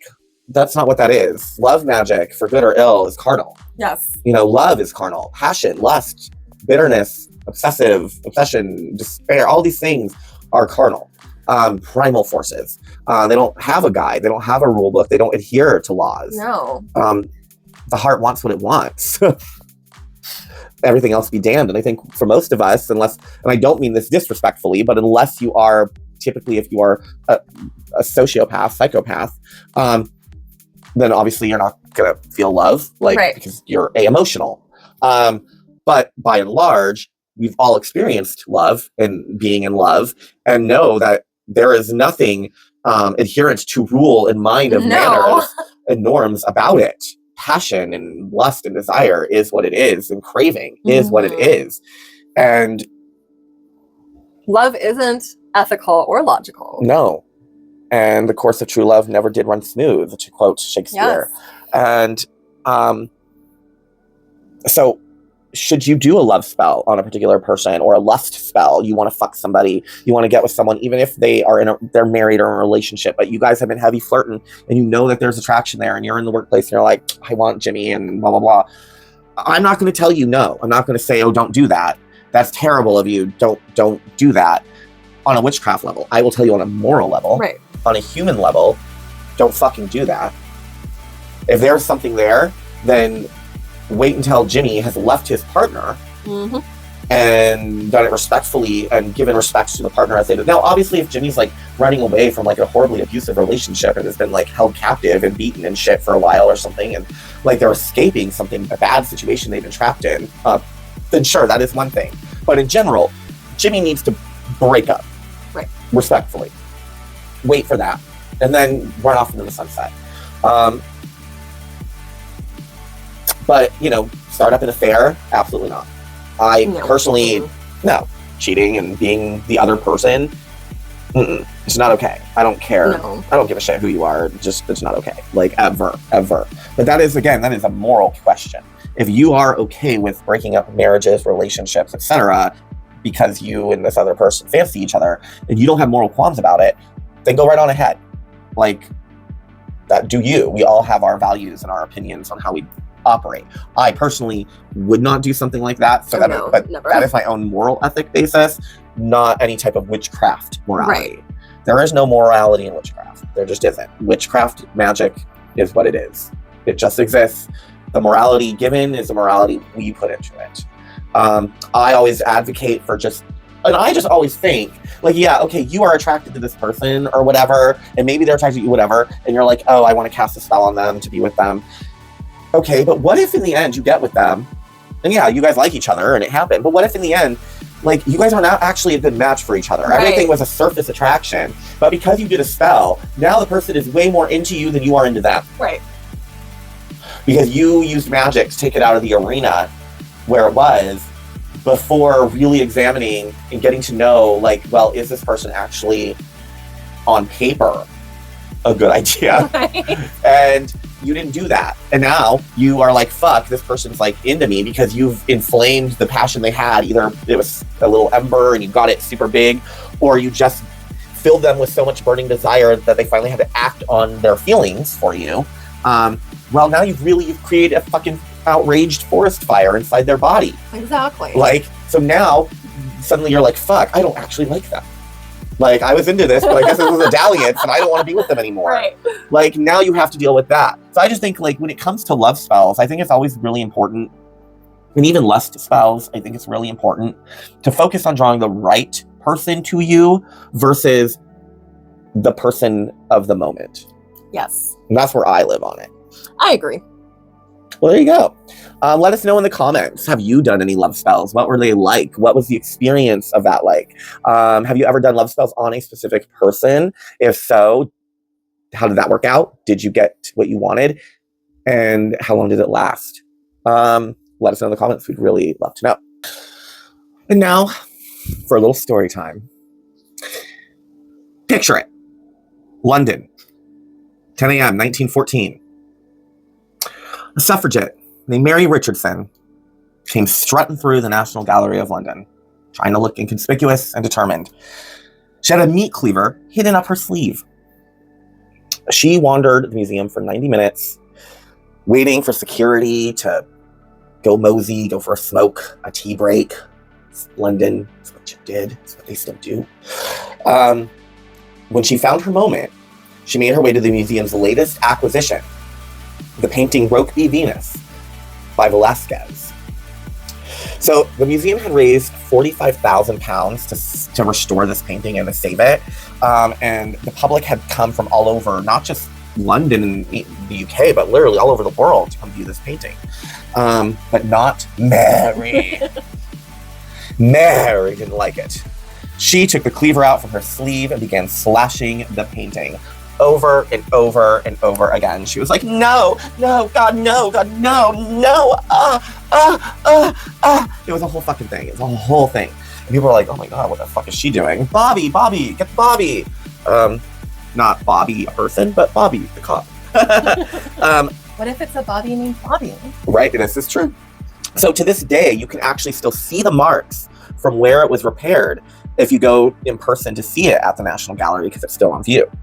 I have tried to destroy the picture of the most beautiful woman in mythological history. I couldn't stand how the men would stare and gawk at it all night long. At this point, the woman in the painting had been reduced to a showgirl for the viewing public and for the ire of suffragettes everywhere. Especially Mary. Especially Mary. So I think at this point, we all know the legend. She rose from the sea near Cyprus. We know Cronus from his baby-eating ways. Yes. But before he was eating babies, he was chopping off his daddy's dick. No one in his family was safe from this man. Apparently, no. So he flung the severed ball sack of his father Uranus into the sea. As you do. As you do, as one does. She rose from the foam. From this particular story arises an epithet, Philometos, his lover of male genitalia. This is, yes. Dick lover. Yes, Aphrodite, Philometus. The lover of the male genitals. Now, the word Aphrodite itself has an interesting etymology as well. Aphros means foam. Okay, yes. So her name itself means born of the foam, which I think is really interesting. And quite apropos. Yes. Because she was. Yes, she was. Now, according to the myth, when she was born of the foam and she stepped ashore, this brought fertility to the barren earth around her. Because of this, worshippers would commemorate this occasion with flowers. They would also feature seashells heavily in her iconography, especially scallop shells. Yes. Often these would be pierced, so worshippers would have worn the shells around their necks as an expression of female sexuality. Another epithet of hers was Cyprius, which means Aphrodite, the Lady of Cyprus. And she was the patron deity or matron deity of Cyprus. And she was like the only deity on Cyprus too. So like that, there was nobody else. It's just her. Yes. And as far back as 4000 BC, so long before the Greeks actually arrived in Cyprus, because they didn't arrive until like 1200 BC, the indigenous people there already had venerated a goddess, a deity of sexuality and fertility. Yes. This was the Lady of Limba. And now she was found on Cyprus. She's made of limestone. She is 5,000 years old. And she actually has a phallic neck and head. So it's literally, she's a penis. But her body is lady parts. Yeah. She's a lady down, but phallic. And did you notice in the statue that she is shaped in a way that you can hold it? Yeah. So it's clearly like was used. Yes. You would use it. You would use these idols within your worship. And what I think is interesting is that centuries later, Aphrodite would have some icons of her where she had a female body, but she had a male head with a beard. Yes. And I think that really can be traced back to the Lady of Limba. Agreed, 1,000%. Yes, 1,000%. And as with so many, primordial origins, we go back to the Fertile Crescent of the Middle East, particularly in what is now in Jordan and in Iran, Iraq, Palestine, all Turkey, the old East Asian world. When you're not talking about your own vagina, like put it in my Fertile Crescent. Right. And here we find her origins, her origins, or kind of her influence, where they converge with the Lady of Limba in Inanna, Astarte, and Ishtar. Now, the next couple of episodes, we want to caveat here, the next couple of episodes, I think because we're doing Aphrodite, it's only fair we get into her secret lover, Ares. Oh, yes. And finally get into Yahweh, the war god, and how that all connects to the charted dots comes together. And Astarte, or Asherah, was Yahweh's wife. Yes. So we're also going to talk about her, yes, in that episode, but then we're also going to actually give her her own episode because she deserves it. So yeah, anyway, just want to let you know that. So we find her in Inanna and Asherah, Astarte, and in Ishtar, and Ishtar was also Inanna, Ishtar.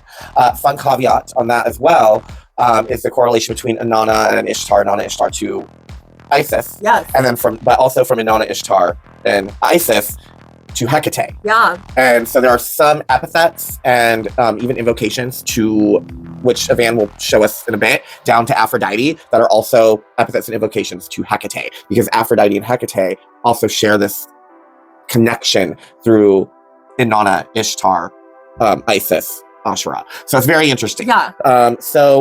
Inanna and the Lady of Limba merged on the island through trade.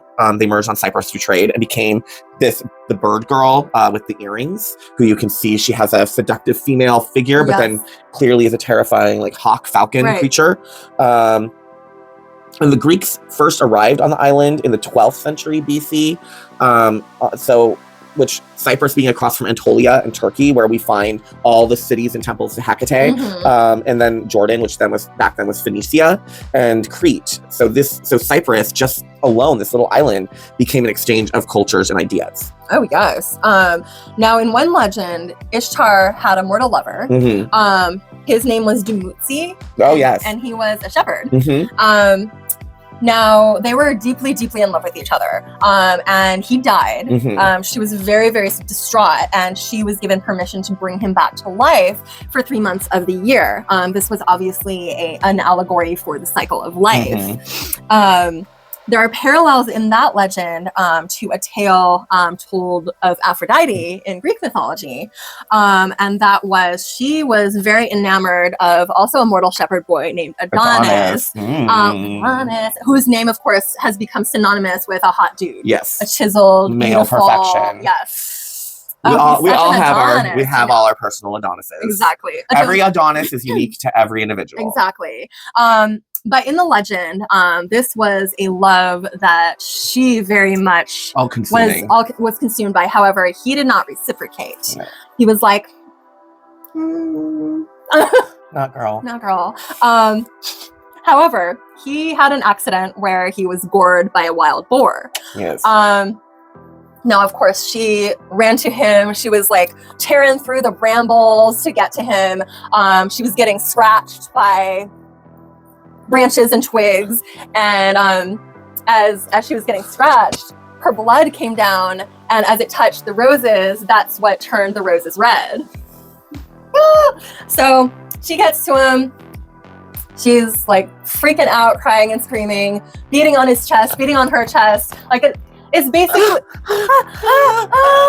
Yeah. it's basically, you know, the scene from Midsummer with the women. A woman on the verge. Yeah, basically. So anyway, she does end up bringing him back to life through the force of her passion for him. Yes.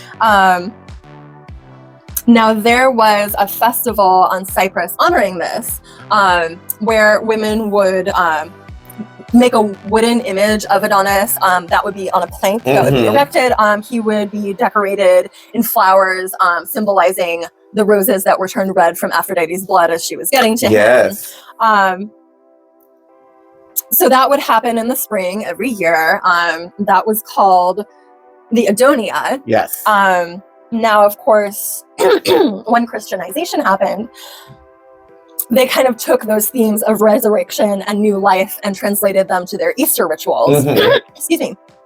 And on Cyprus, still to this day, they do an Easter festival, and on Good Friday, women will pick flowers to hang on the crucified Christ. That is very much rooted in the Aphrodite Adonis festival, Adonia, where I forgot to say when I was initially going over it, but where women, as they were hanging the flowers on the Adonis, they would scream and beat their breasts just like Aphrodite. And sympathy and empathy with her. Yes, exactly. Which now they do praying that Christ will rise. Exactly. And they do it fervently and cry at that. Exactly. And through that, there's actually a temple to, or not a temple, a church to, like, dedicated specifically to the Virgin Mary. Yes. At a previous site of Aphrodite's temple on Cyprus. Yes, we're built right over the temple. Right over the temple. Where they still do this right, yes, correct? Yes, that's where they do this right. And they have kind of developed like a connection specifically on Cyprus, but all over the world, of kind of transforming Aphrodite and Adonis into now Jesus and the Virgin Mary.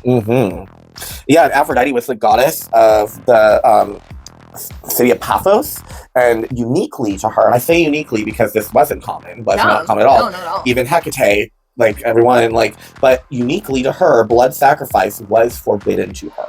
And again, uniquely because all deities took sacrifice, blood sacrifice. Right. Now, we've talked before, there are many versions, many ways to make sacrifice, but so specifically blood sacrifice was forbidden to Aphrodite on Paphos. So that's really amazing.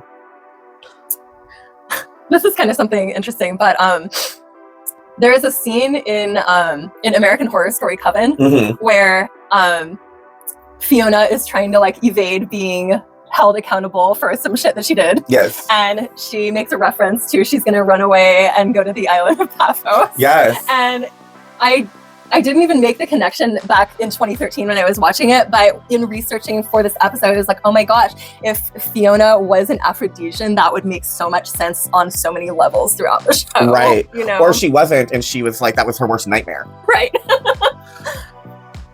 But with her being very preoccupied by her beauty and preserving her beauty, not wanting to age, I could see it actually. And definitely wanted to be surrounded by men all the time.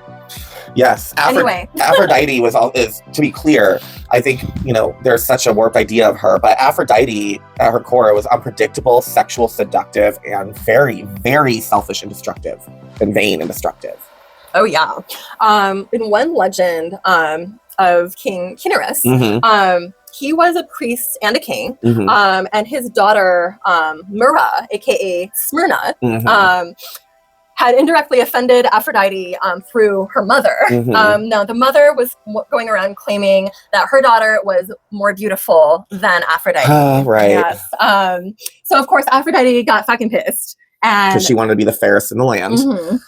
A lot of her legends involve wanting to be the fairest in the land. The mirror on the wall, who's the fairest one of all. That's probably, honestly, where that might have, in terms of the influence on the Grimm story, might be where that comes from. Yeah, exactly. So anyway, she punished the daughter by making her fall in love with her father. Now, Myrrha tricked her father into sleeping with her. And once he realize the truth, Mhm. which he didn't initially realize, but he then later learned that it was his daughter. He came at her in like a rage, like intending to kill her. Now at the last second, Aphrodite took pity on her Mhm.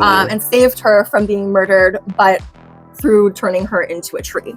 Right. I always like how the gods like ways of like saving people like in the Hellenic world Mhm.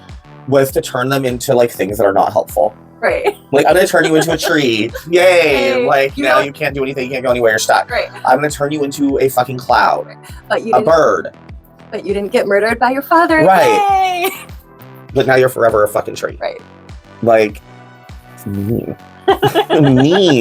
mean. And then Helen of Troy. Yes. Famously, Of course. the Trojan War Mhm. was all because in the end of Aphrodite. Yes. Like, she wanted to be the fairest one in the prettiest. land. And then she heard of Helen of Troy, Mhm. who apparently everyone was like, oh, she's hotter than probably Aphrodite. Oh my fucking God. And so then she was like, bitch. Helen was happily married Yes. and a mother. Happily. And Aphrodite made her fall in love with rival Paris. Mhm. And then there you go. And it was all on her whim because she was bored. Exactly. She wanted to be entertained. For Aphrodite, it was a giggle. Mhm. So like, she's not, but yeah.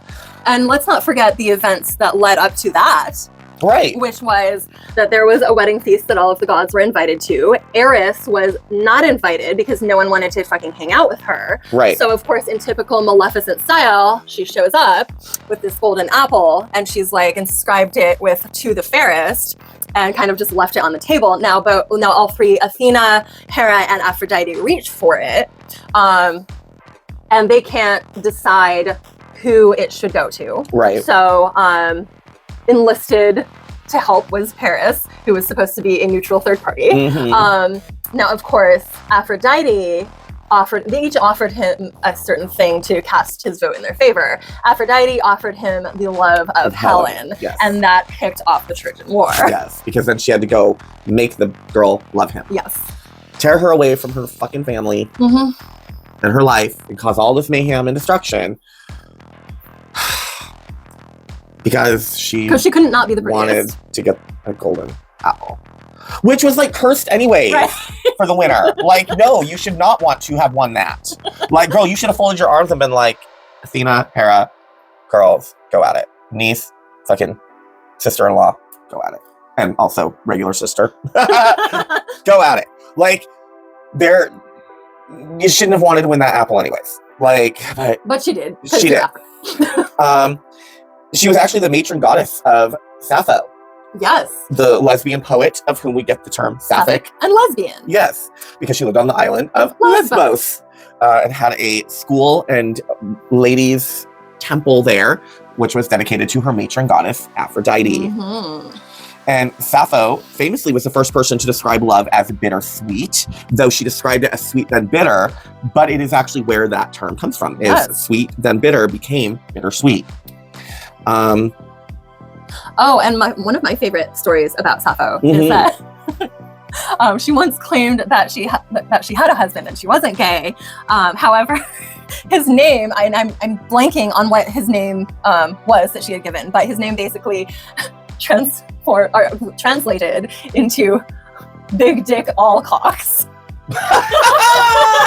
Big Dick Alcock. Big Dick All Cocks from Man Island. Yes, he was like. That just sounds like she was made up. I know, She exactly. literally made this guy I up. I have a husband. His name is Big Fucking Dick from Man Island. from Manland. Yeah, Like, I think I'm probably going to misquote it, but I believe it was Curculus of Andros, and it literally meant like big dick from Man Island. see, I'm a lesbian. I'm with Big Dick. He comes from Manland. Like, Man Island is where he comes from. I am not a lesbian. I am with Big Dick Man Island. And I, Sappho, come from the Isle of Lesbos, lover of women. So she is a dark goddess. Yes. And let's be clear here. So, on one hand, make sure I'm still going. On one hand, she is known as Aphrodite Harmonia, which is Aphrodite of the Union is one of her epithets. And she's Aphrodite Harmonia. Aphrodite of harmony is another epithet, which those are kind of like very like, yeah, fucking Aphrodite. That is like, when we think of Aphrodite, yeah. we think of that. And that is what she was also known as, Aphrodite Epistophoria, Aphrodite the deceiver, which you could invoke her for when you were trying to do some shady fucking shit that involved the human heart. And Aphrodite Melanus, which means Aphrodite of the dark. There's also HEKA-TEA Melanus, of the night, of the dark. Yes. And again, there was a lot of crossover. Yeah. And in fact, you have an invocation to her on her more fearsome side, which actually also mirrors an epithetic invocation to HEKA-TEA. Yes, so one of her active priestesses in her cults wrote of her, "Lady in blazing dominion, clad in dread, riding in fire red power, flood, storm, hurricane adorned, battle planner, foe smasher." Yes. Yeah, not, thump, thump, thump, thump, thump, thump. Not, oh, I'm so beautiful. No. This is the one who will fuck you up. She's wild. She's fucking primal. Like, she's not the flowery beauty queen, hippie, carefree, enraptured beauty that we always see her get depicted as, especially within the past 200 or so years. Oh, that's true. And unfortunately, we see that even by pagans who really seem to have only a surface understanding of her and other deities, no matter from what pantheon. But especially we see it with the Hellenic pantheon. Yeah, we see it a lot with the Hellenic pantheon. Now we've seen the surface understanding of deities in more classical neo-pagan Wiccan communities, unfortunately. Yeah. Last season, we watched a lot of documentaries of yesteryear that continued to show this fact amongst Wiccans, along with the witch wars, as they were called, of the 70s and 80s between prominent neo-pagan Wiccan leaders. Again, not all Wiccans are witches. Witchcraft, as we stated, and will always state, is a magical practice. A tool. It is an art and a science. It is not a religion, and it does not belong to one religion, no matter what they try to claim. It belongs to each individual witch, and the power that you as a witch carry, and the relationship to deity and the earth and the cosmos.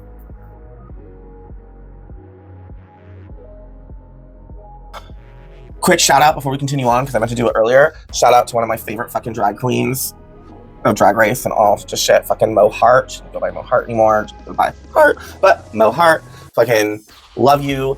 You are awesome. Just thought I'd give some community support and some community shout out to our fucking celebrities. And what better time for some Mo Hart than during the time of the heart.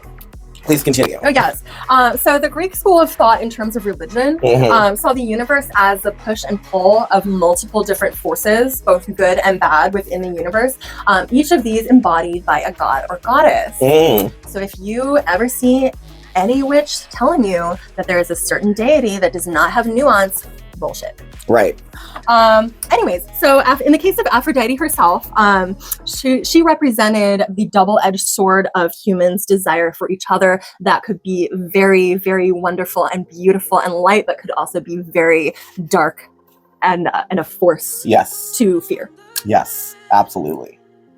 So we have gotten on kind of a deep dive into Greek Aphrodite.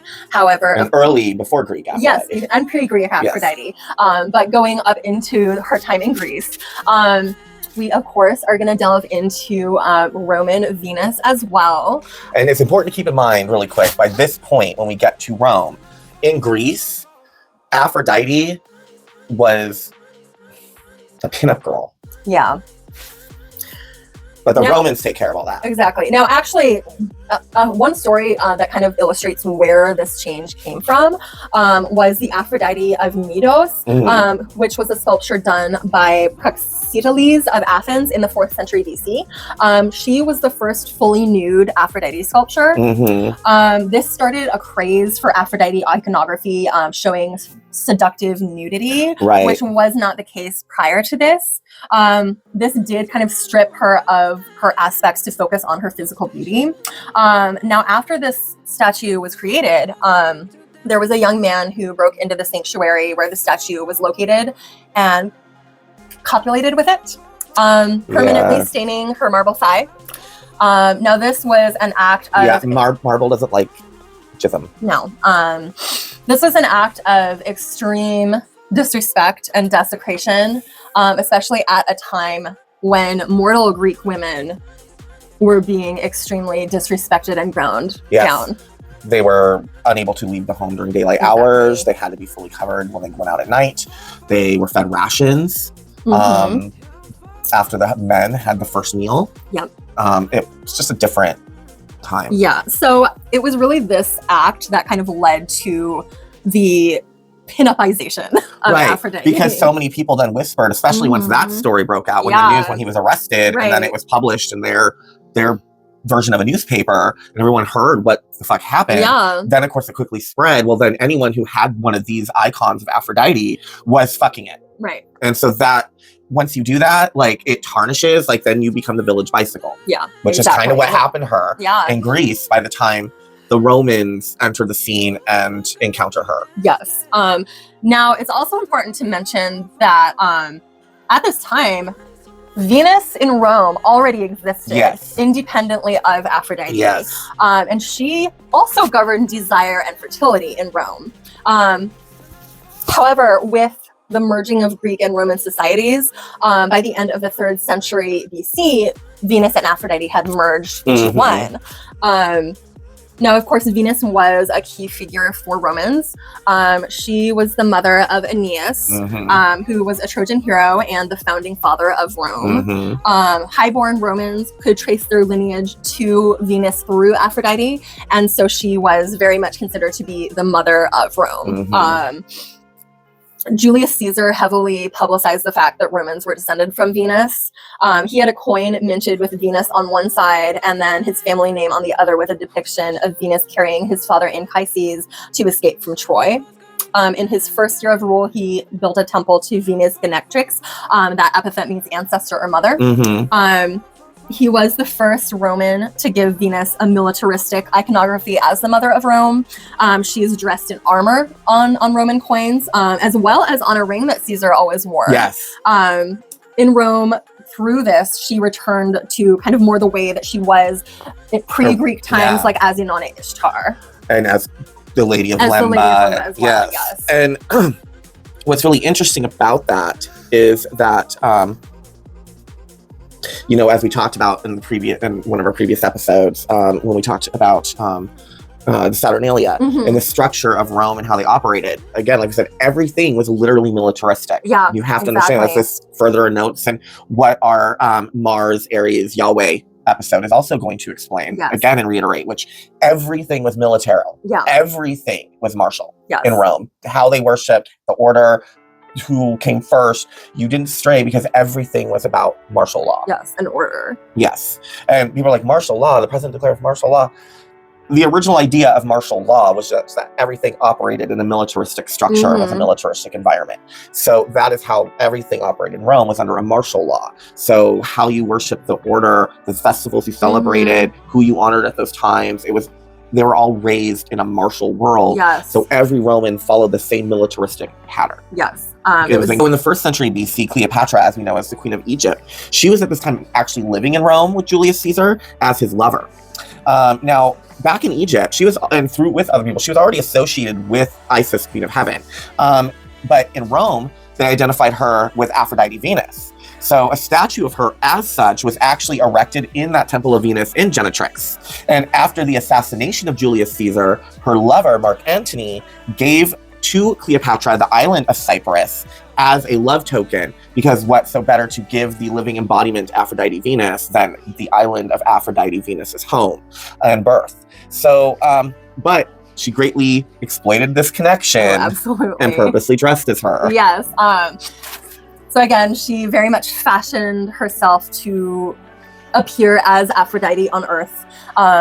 In fact, I believe that she said things to that effect: I am the physical embodiment of Aphrodite, etc., etc. And as we know, no one who says this is not full of poo. However, she would go around with like golden coils, tendrils in her hair to represent blonde hair. Now, this led to the popularization of blonde hair in Rome.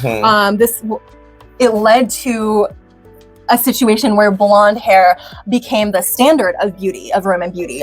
Romans would replicate this using the hair of their Germanic slaves. Yeah.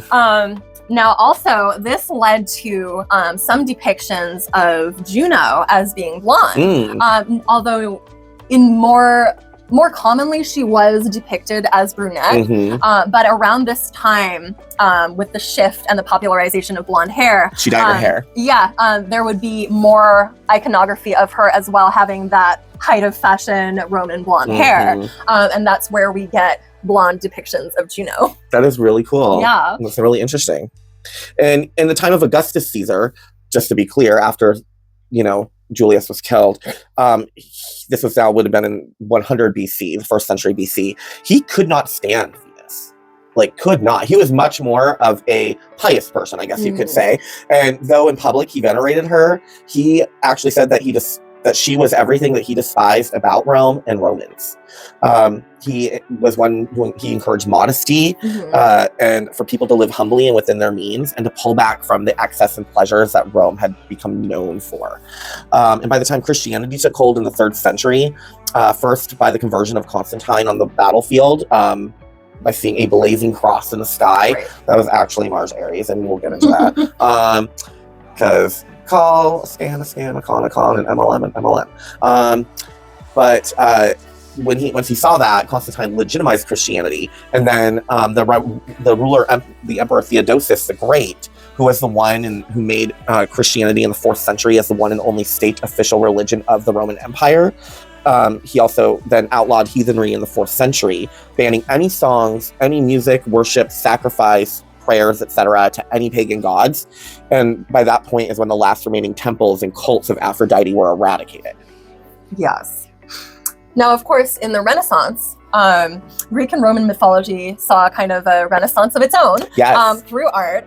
Renaissance art had a fascination with the classical world. And the gods kind of saw their own kind of rebirth through the art. Yes, they did. Now, one person and one family who had quite the collection of classical Renaissance interpretations of Greek and Roman iconography is the Dashwood family. Yes. From Buckinghamshire in England. They have. I mean, it still exists to this day, so I say they have. Yes. But through the ages, they have had a home called West Wickham Park. Yes. There they have an extensive collection of Aphrodite Venus related art. Yes, they've been there for 400 years. Yes. This is kind of the life's work of Sir Francis Dashwood. Yes. He, in the 1740s, went on a journey through Europe and the Ottoman Empire. He fell in love with the classical world. The Grand Tour. Yes, the Grand Tour. Now, of course, this was kind of the first time that he had been removed from his home, his parents, his society.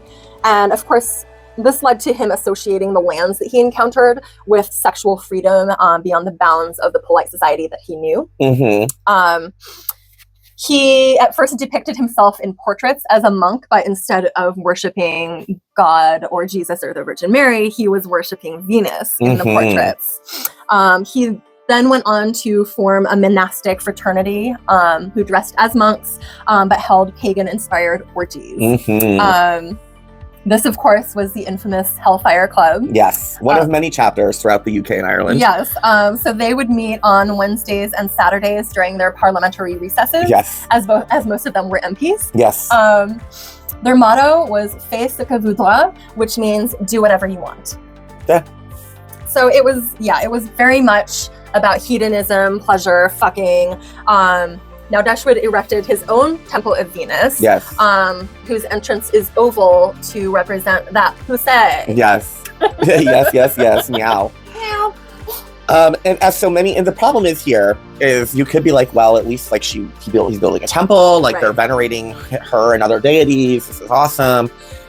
But the problem we see here, this is kind of a lot of the people who were members of the Hellfire Club became very much kind of the authoritative spokespeople on how we began to perceive the deities, the Greek gods, and in modern time especially.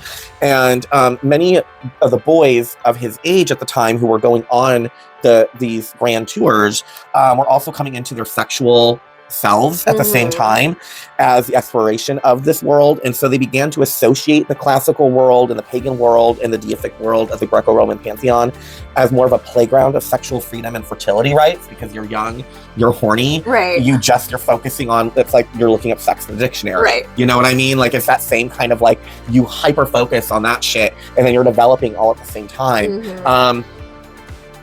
And so this is what we saw permeate through Whitcomb Park and the Hellfire Club's acts and their rituals. And unfortunately, so many of these people were great thought thinkers. I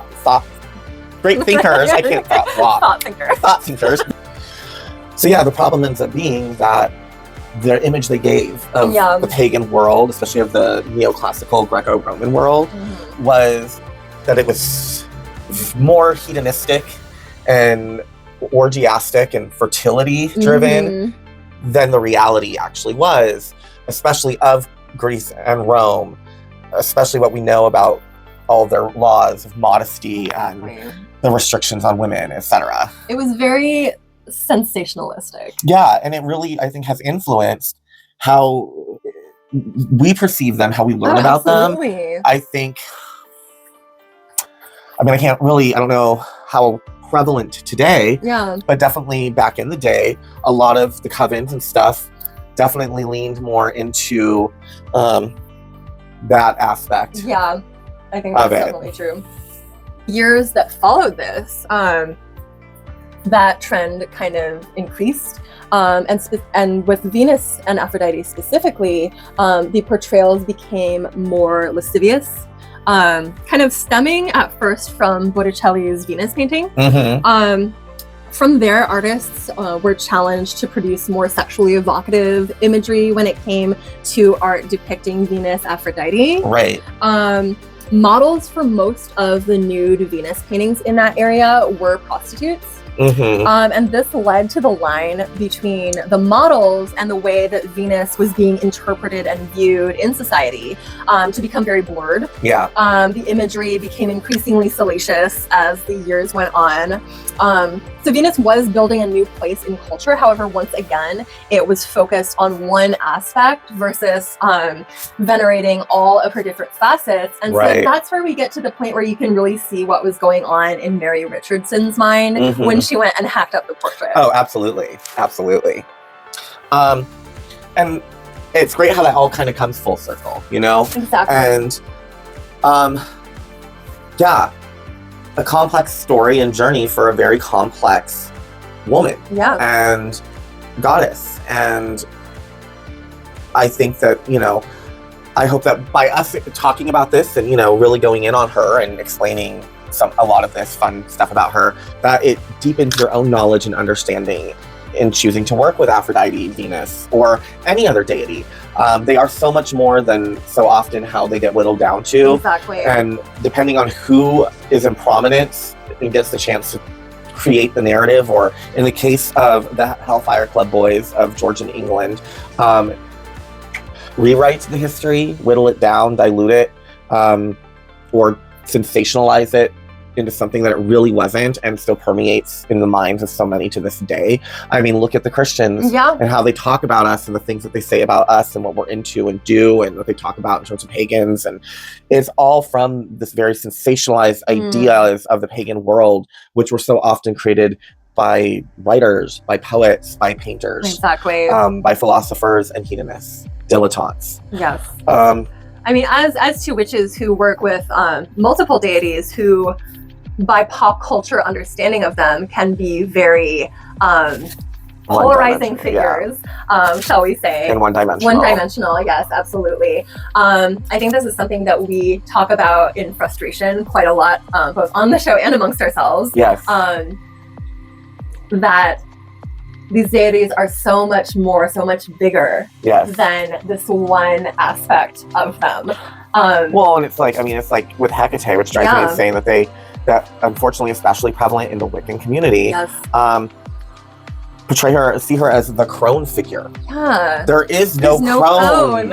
HEKA-TEA is maiden mother, and it's spiritual mother of witches. She's actually virginal. I mean, I don't know, maybe she's got it on by now, but No, she was never old. She's Right. has always been eternally youthful. And I have never encountered her in any crone form ever. No.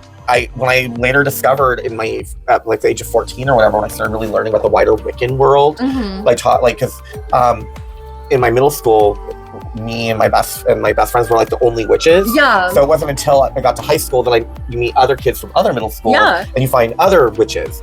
And so I of course found other Wiccans, and so many of them had Silver Raven Wolf Teen Witch. Right. And but they started talking about Maiden Mother Crone and Persephone, Demeter, and HEKA-TEA because of the Eleusinian mysteries, or Eleusinian mysteries, which they get confused with her triplet form.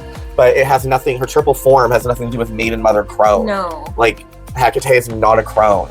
And it drives me insane when she gets referred to as a crone or a grandma or like a fucking old lady, or I don't know, she's not. Exactly. And this whole Maiden Mother Crone triplet form thing was conceived by Robert Graves in his book, The White Goddess, which is far more fiction than fact. Yes. There was no HEKA-TEA's triple form. And all of them, yes, there were splits with deities, but none of it had anything to do with the later stage of life and her being an old lady. Like, that's it just, But that's the thing, is that came because of Shakespeare. Yes. That came because of later artists and shit who, with a Christian mindset and an idea of what a witch was, rewrote HEKA-TEA as the evil night-flying queen of witches, goddess of witches, goddess of the night, who was the crone of Macbeth and the Weird Sisters. And that is how that happened. And that is then how that got superimposed by Robert Graves. Yeah. And, the triple goddess represents blah, blah, blah. HEKA-TEA's triplet form had nothing to do with that. And sometimes HEKA-TEA had 4 forms. Yes, and it jumped between the both because the 4th then included her bestial form. So but none of that was an old lady, and I just want to stress that. But this is a prime example of that. Things get twisted when it's re-centered, and the thinkers of the day influence for centuries to come. How even witches and pagans view and perceive these deities, especially if they don't bother to take the time to actually learn the real history of anything. Oh, exactly. I think one thing that I've experienced that kind of goes hand in hand with that, and that just kind of history of things being dumbed down and not really explored fully is, so as most of you know, we are both witches who work with deities from different faiths. So as many of you know, I talk about it frequently on the show. I work with Hera. However, I also work with the voodoo Loa Izili.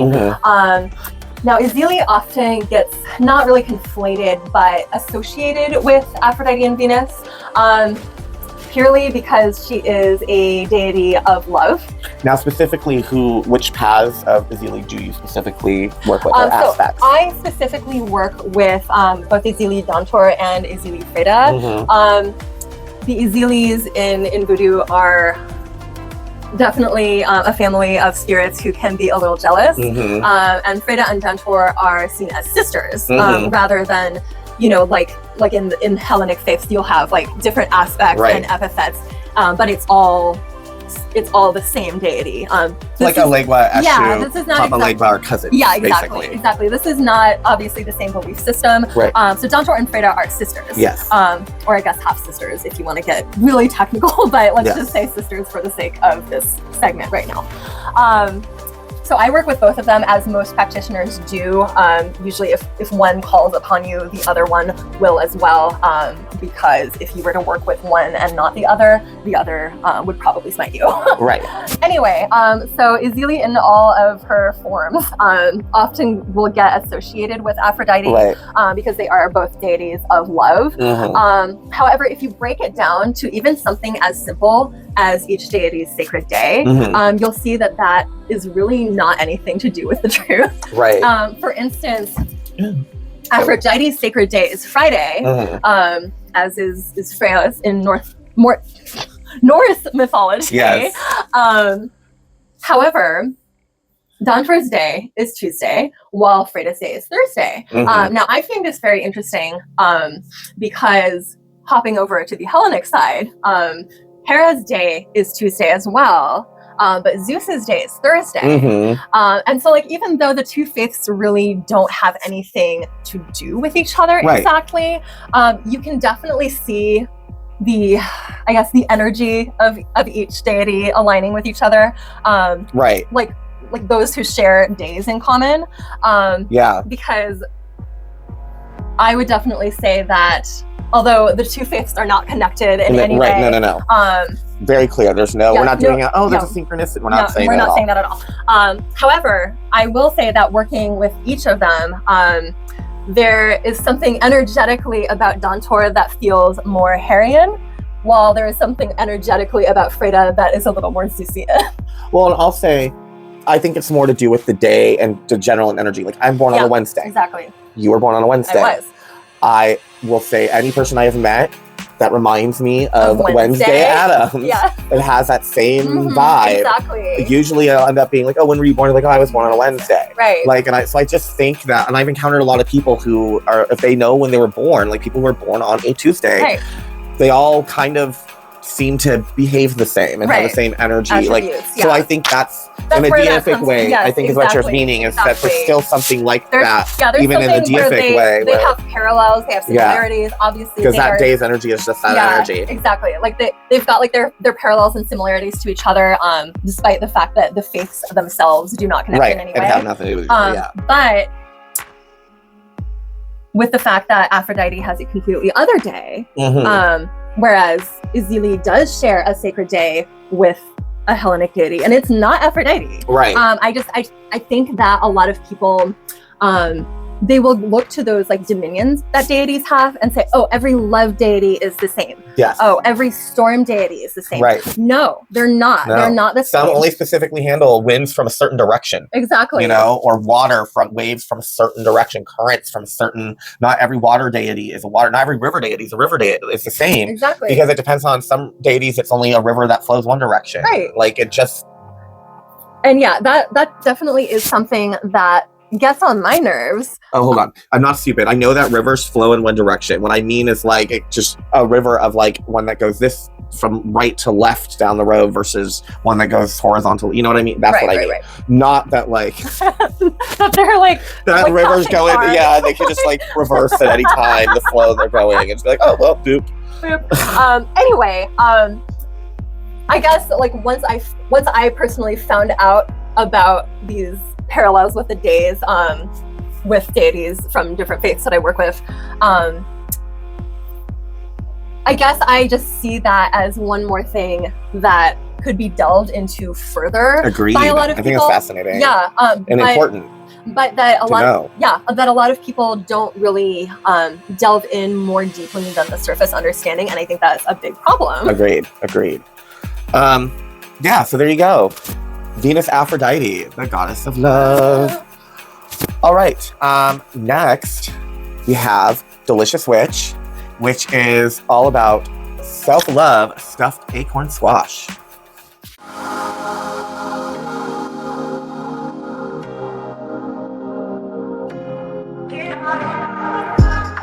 Okay, so for this Delicious Witch, because it is the season of love and fertility and all the fun things.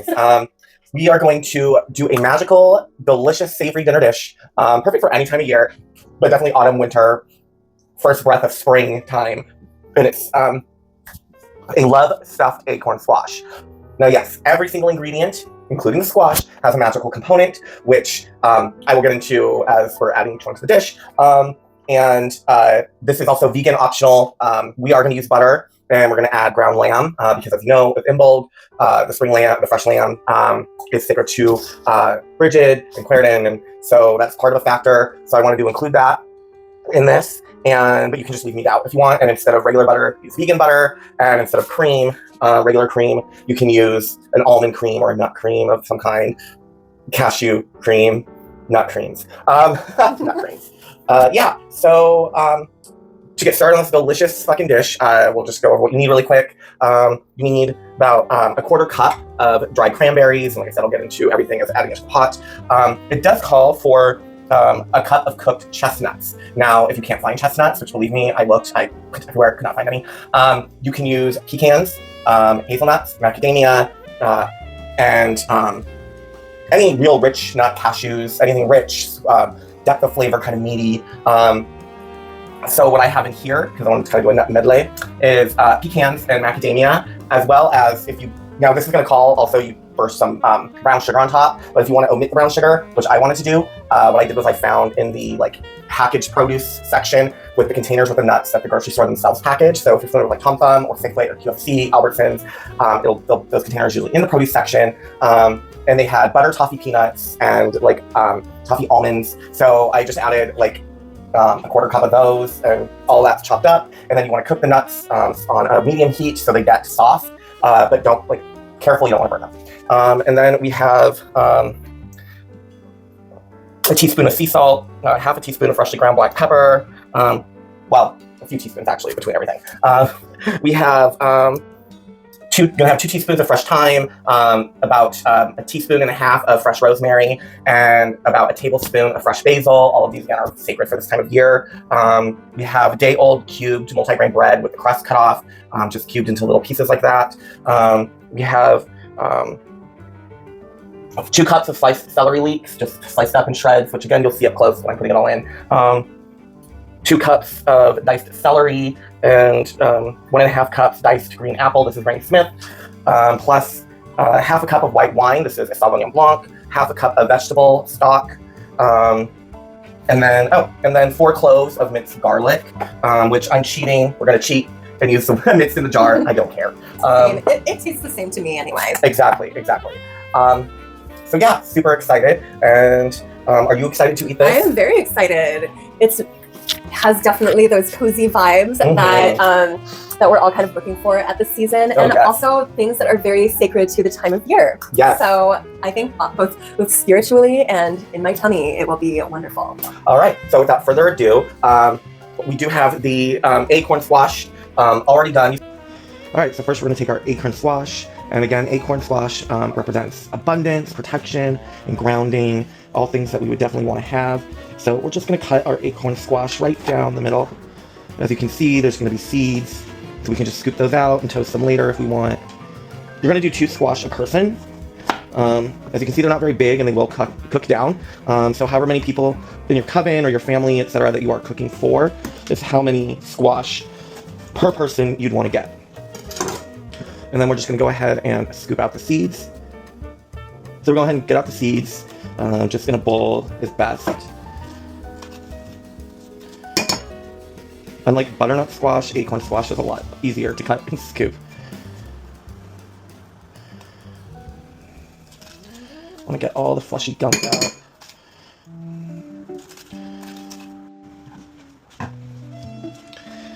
Alright, and then next, you're just going to season the insides with salt and pepper.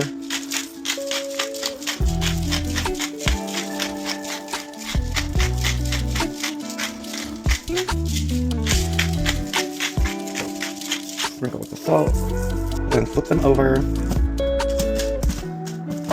Drizzle them with olive oil on the back. Give them a rub. You're gonna go ahead and get them into your oven, flush side down, for 25 to 30 minutes at 350 degrees preheated. And cut the difference at 30 minutes. Soft, you put it in the oven. Now they're all done and ready. So they're just sitting on the side cooling, show this up close. And so we're gonna go ahead and make the stuffing. And once that's done, it's gonna go back into the squash cups and then back in the oven. All right, so there are the beautiful acorn squash. Again, prosperity, abundance, grounding, protection, nourishment, squash for each person, a person for each squash. We will get on with the stuffing.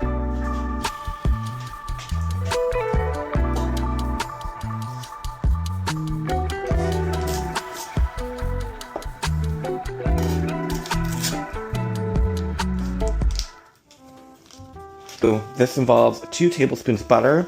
Butter is for protection, bringing luck, nourishment, prosperity, purity, abundance.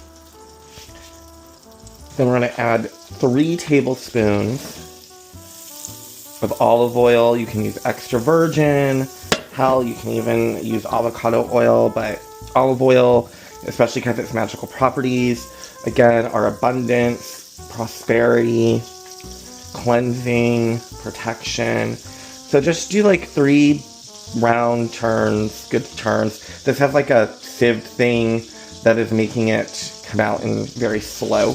But you want 3 tablespoons of olive oil in there. So then we're going to add our leeks. And this is protection and love. And then we are going to add our celery. The celery is good for protection, the underworld, abundance. So we just want to go ahead and get that in.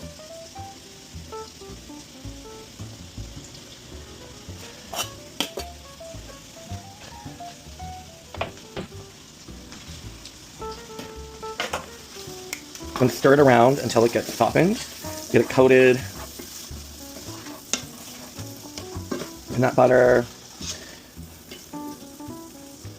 and that oil. Turning your spoon clockwise or diesel to draw abundance, to draw the magic to you, to bring it all to you.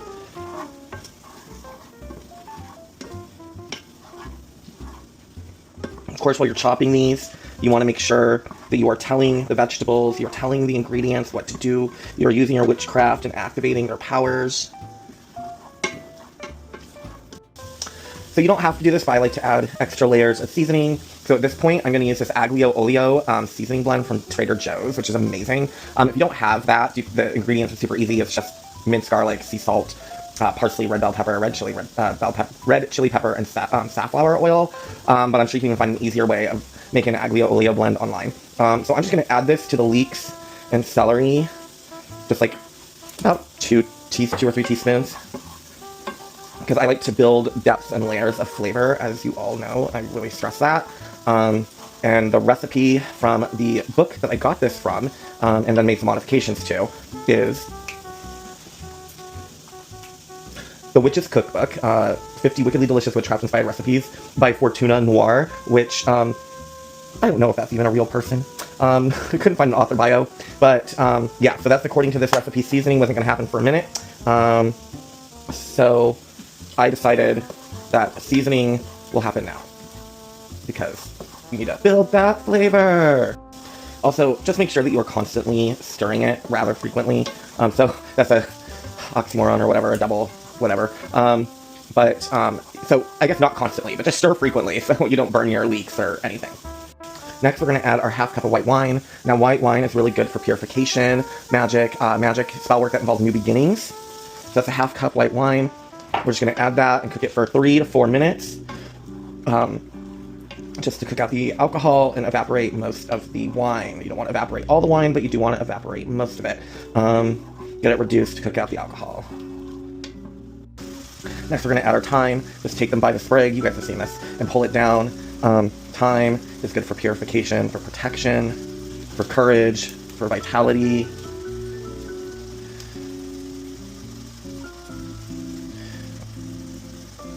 We want 2 teaspoons of the thyme in.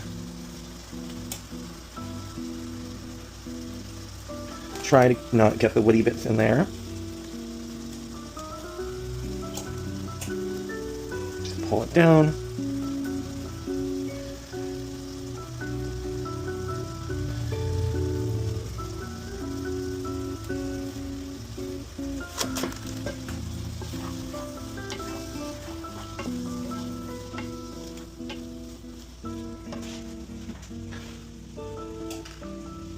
Next, we add our 1.5 teaspoons of rosemary, fresh rosemary.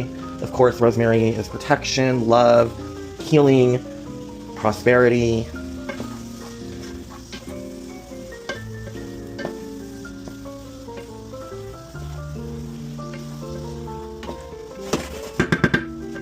Then we're going to add our basil, reserving just a little bit for garnish. Of course, this is protection, abundance, prosperity. true love, young love, all the loves come with basil. The whisper of summer, purification.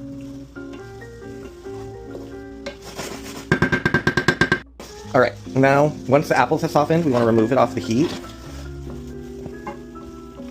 And we're gonna finish the final bout. So we're gonna add our vegetable broth.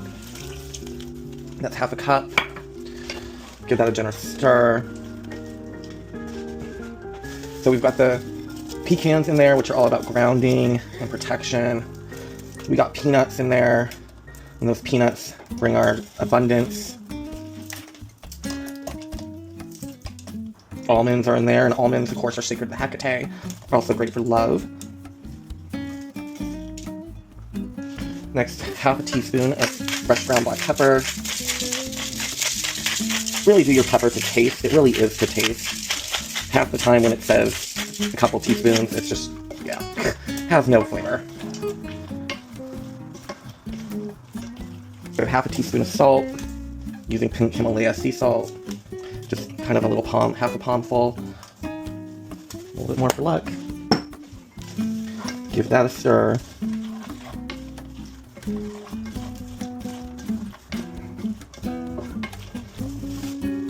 Next, we're going to add our dried cranberry.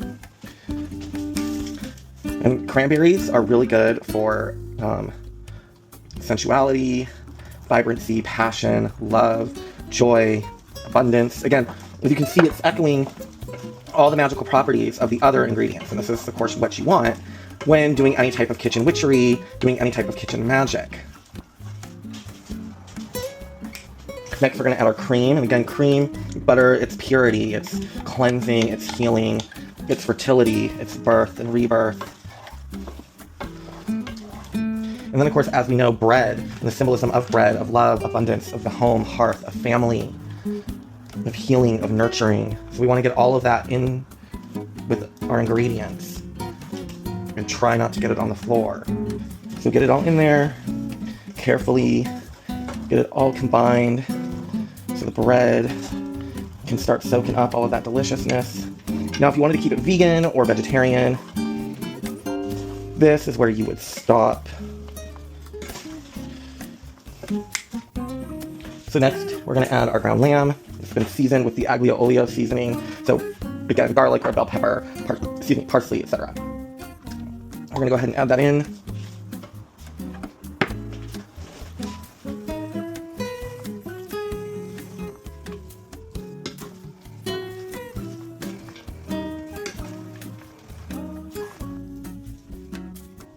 Give it a little taste.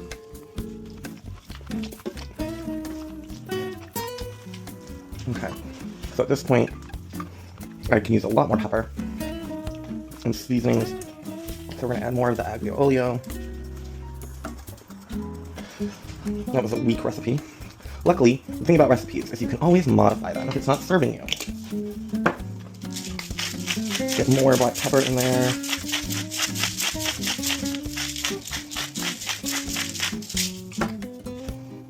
And then you want to get more salt in there. I know it looks like a lot of salt, but it's not. There's so much going on flavor-wise in here and so many ingredients. Obviously, to your taste.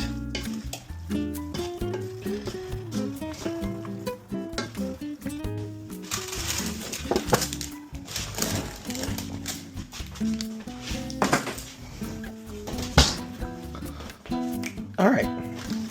Now you just want to fill your boats with the stuffing.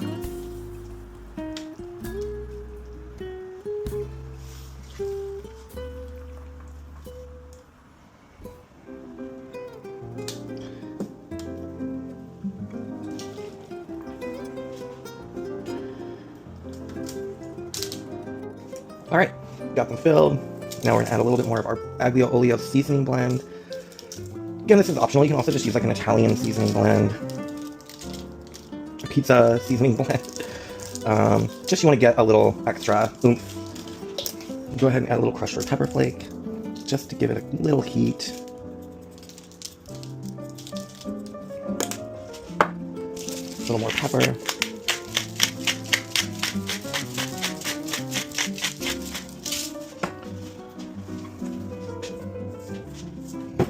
another sprinkling of salt.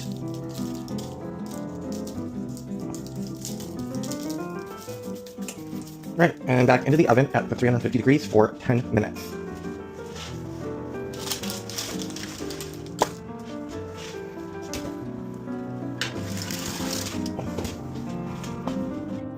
So now when it's all done, said and done, the alarm goes off, stuffing has been in them for 10 minutes. We want to go ahead and move our island out of the way.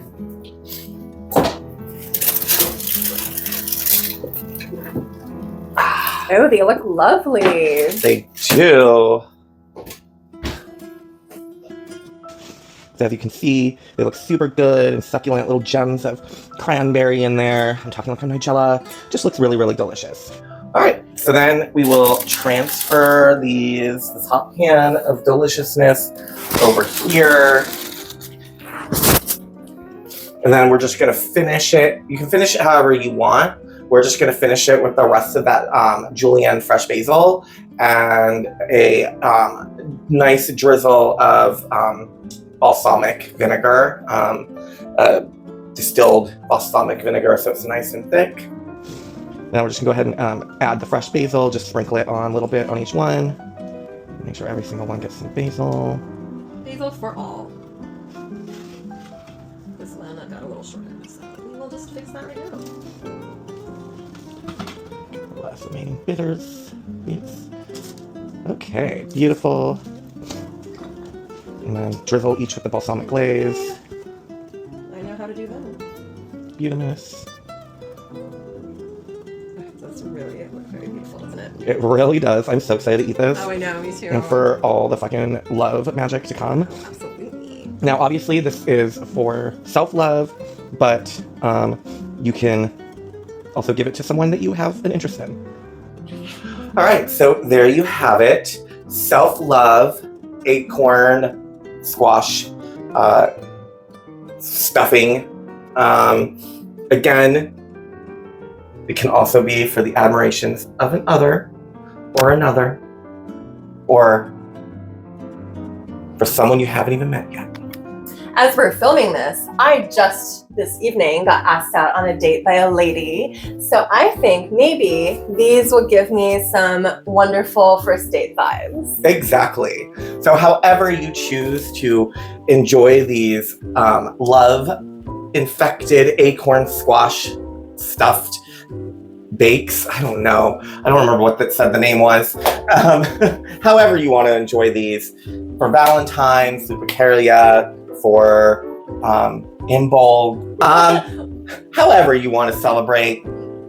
You just need to feel good in yourself and remind yourself and empower yourself. Then this is a great way to do it. Vegan, vegetarian, or meat loving. Back to the show.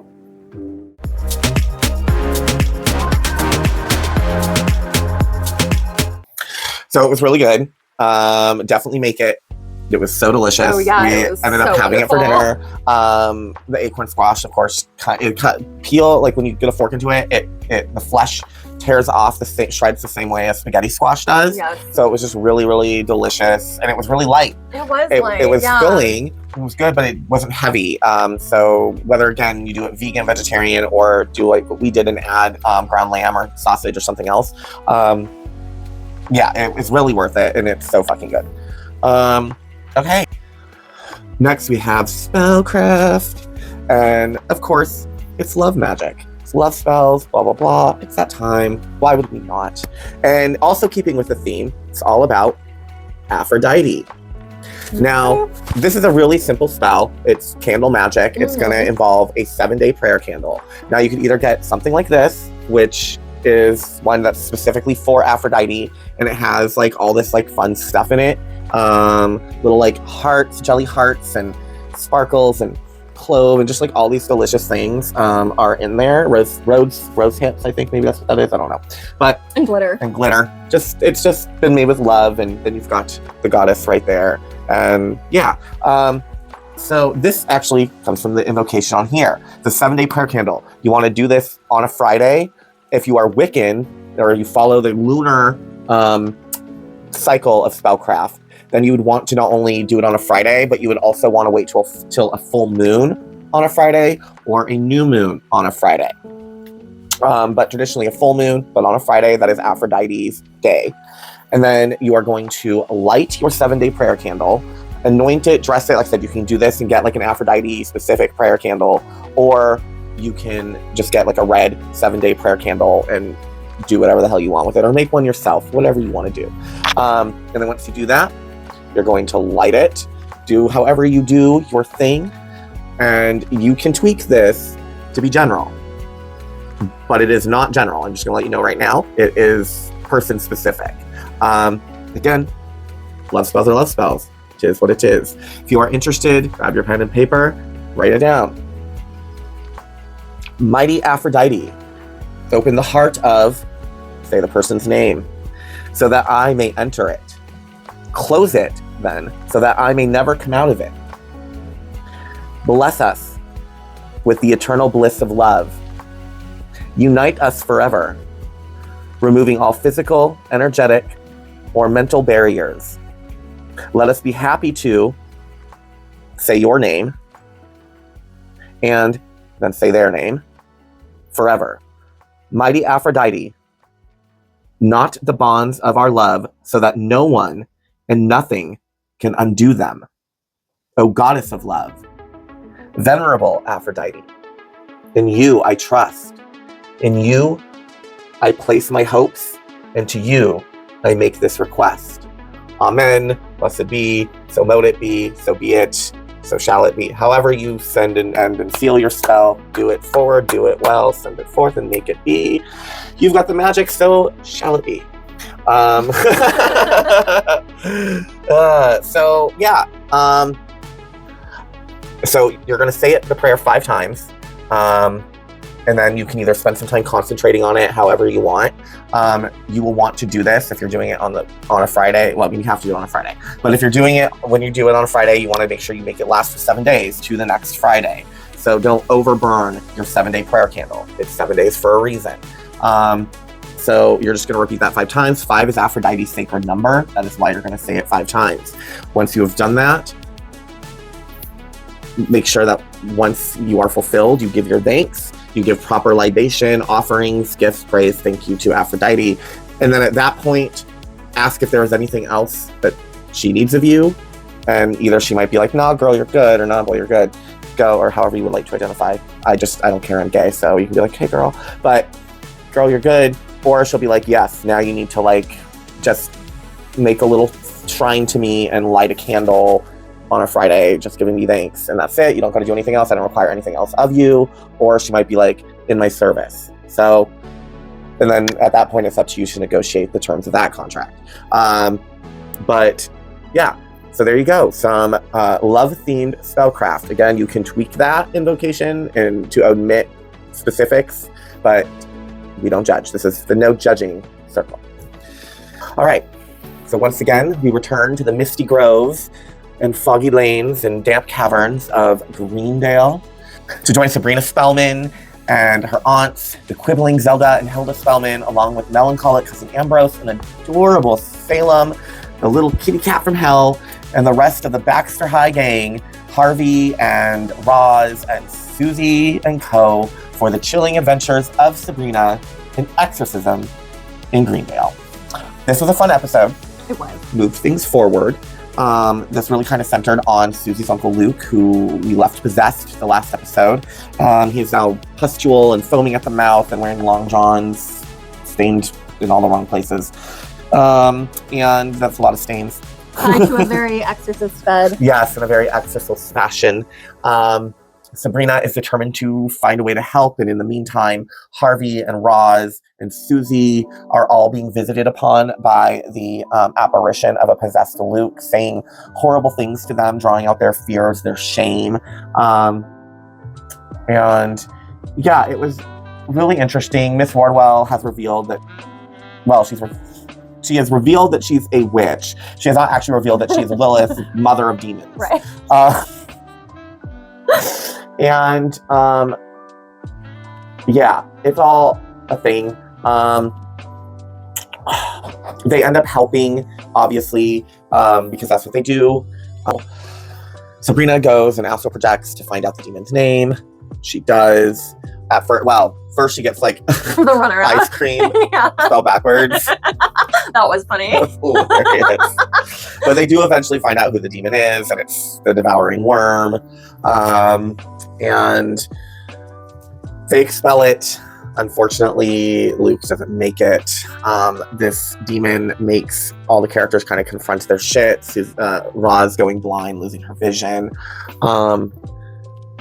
Harvey, I don't remember what Harvey's was. Did it have something to do with going down in the mine? Yeah, I think so. And I think it maybe called him afraid or whatever. Oh, right. Yeah. He's afraid. He doesn't want to, he's not afraid, he's a real man. Right. And then Susie was just continued to get called a girl boy. Right. And a boy girl. And it was good. It was funny.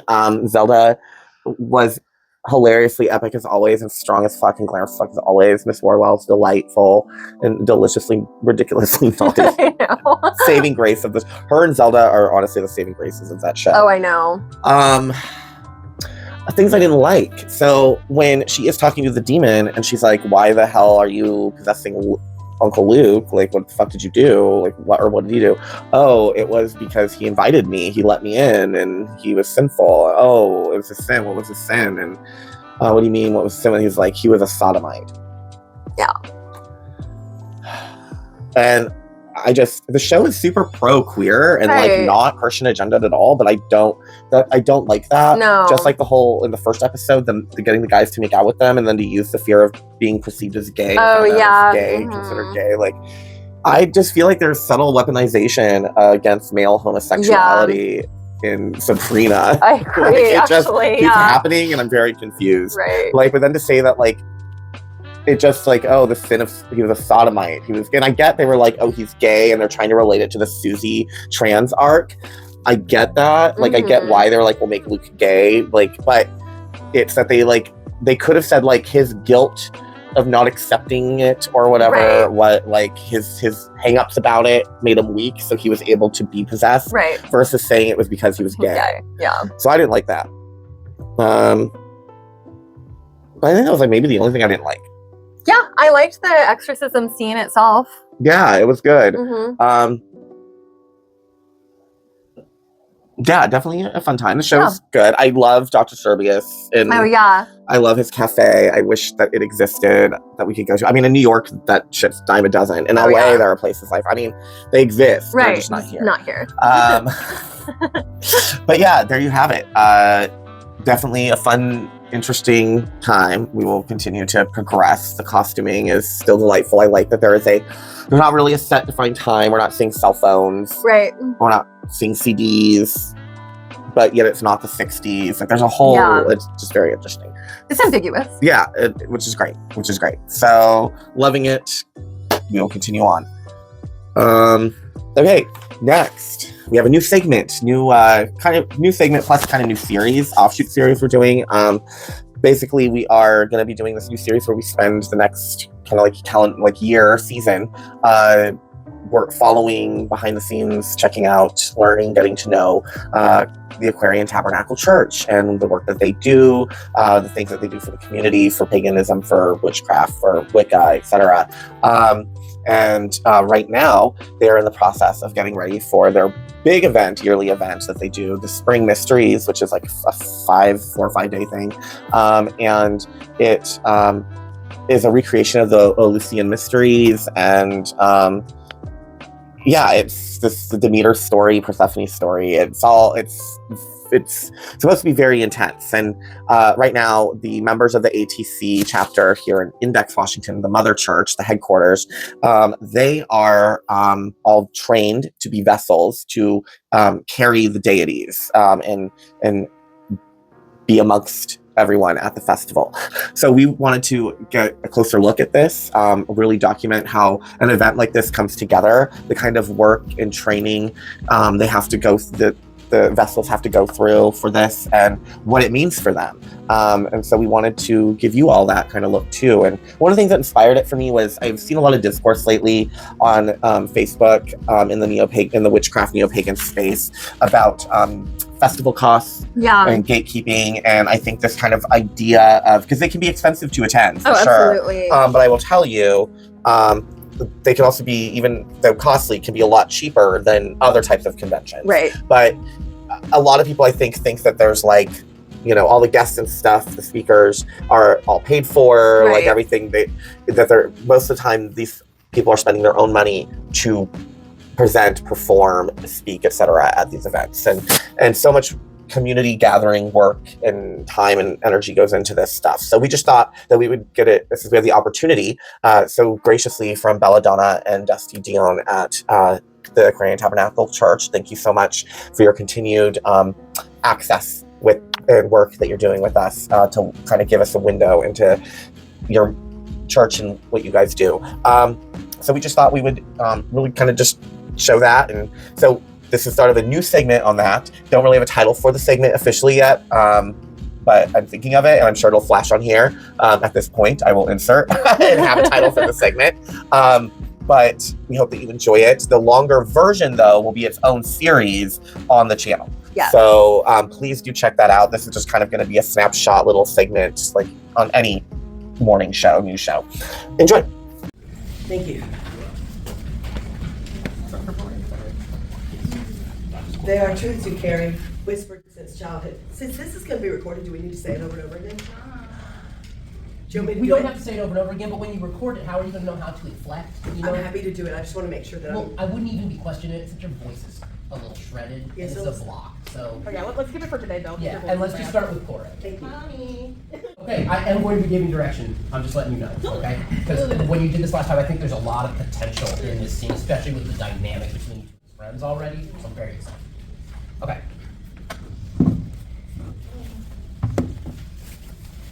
Mother, I cannot sleep. I can hear the flowers growing. Of course, darling. When you are in tune with the earth, you can hear all the planets waking to sing their praises to Apollo. Apollo is not here right now. Do you see Apollo anywhere? Oh, it was 4 a.m. Apollo is not here. Do you see Apollo anywhere? He is not due for another 2 hours at least. All right, one sec. So, there's a lot of, I think we do a lot of movement in this part, okay? Really like play up like, you are having fun. You wake up like this every morning, right? You're not actually upset. So what if you were like, let me see your arm. Okay. Oh, it's 4 in the morning. Look how we look. Apollo's not even here. Did you see Apollo anywhere? Put it back down. He's not due to arrive for at least 2 more hours. Why can't the flowers last a little bit longer? Right? Okay.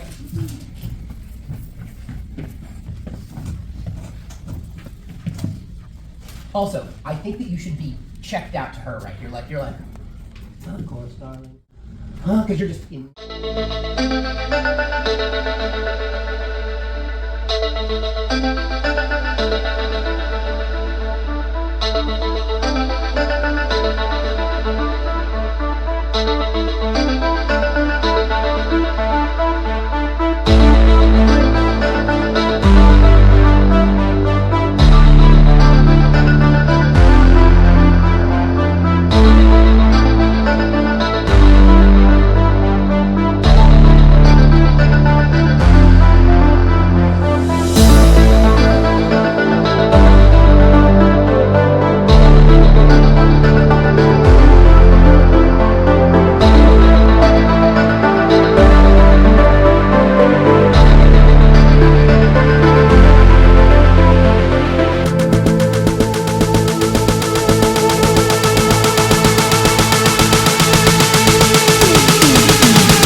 Perfect. Okay. So, tell us a little bit about yourself, where you're from, and what brought you to Washington initially. Hi, I'm Lady Belladonna, though I'm the Archpriestess of the Aquarian Tabernacle Church. I'm from Atlanta, Georgia. So my name is Dusty Dione. I'm originally from Kent, Ohio. So my name is Namir Laveau. I am a second degree of the ATC Wise tradition. My teachers are Belladonna and Dusty. But I was born and raised in Seattle, Washington. Oh, nice. Yeah, it's really nice that everybody keeps moving closer to me. Yeah, right? Yeah, you don't have to go pilgrim no, everywhere. We're all coming here. Yeah. Yeah, my name is Tasha Zabrowen. I'm actually originally from St. Louis, Missouri. And my spouse's work actually brought us out here to Washington, and I will never go back. It's so beautiful here. My family is still out in St. Louis, and I keep trying to lure them out here because it's so beautiful. And the sea- I'm an original Georgia Peach. That's where I was born and raised. And I'm out here because when they promoted me to Archpriestess of the church, this is where you live. I was raised in a very pagan and progressive world. I found paganism when I was 5. I'm born to 2 ex-Catholic current Lutherans. And when I was 21, I met the love of my life at a festival in Southern Ohio. Moved my whole life to Georgia and lived there for 10 years in absolute premarital bliss. And then in 2005, 1 year after I met my wife, she said, "You've got to come to this festival I went to." And she brought me to Spring Mysteries Festival. And by the time it was over, I told her we had to move. She said, "I can't, I have children that are in school." And I said, "They won't always be in school." And But I found the Greek gods when I was in the 6th grade, and I was a solitary practitioner for many, many years. And in my 20s, I, through fate and magic, found the ATC, and then their whole world opened up to me, and I was like, wait a second, you have a festival that's dedicated to my gods, to my Greek gods? And as a Pisces, I was like, that's the drug I want. So here we are 8 years later. I've been to, I think this is my 7th, or this might be my 7th Mysteries. Oh, cool. Yeah. And how long have you been practicing the craft? I was initiated in 1988.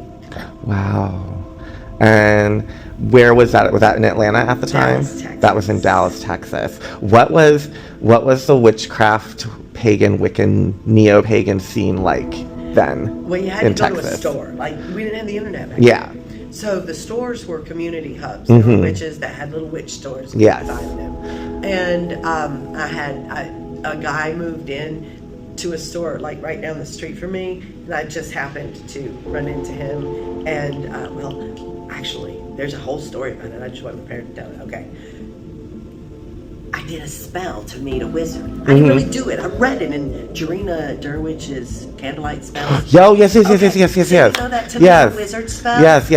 So I read it, and then the next day I'm going down to the shopping center that's right next door to my house. Yeah. Board. And I'm in this place called Renaissance and Romance, and I'm playing on these like new age musical instruments, and this guy walks in, and he goes, "Oh my God, you're the one. Come with me. I want to show you something." And I looked at the lady, and we knew each other, and she Yeah. he just is opening a witch store across the way. Go talk to him. And I went, "All right, okay."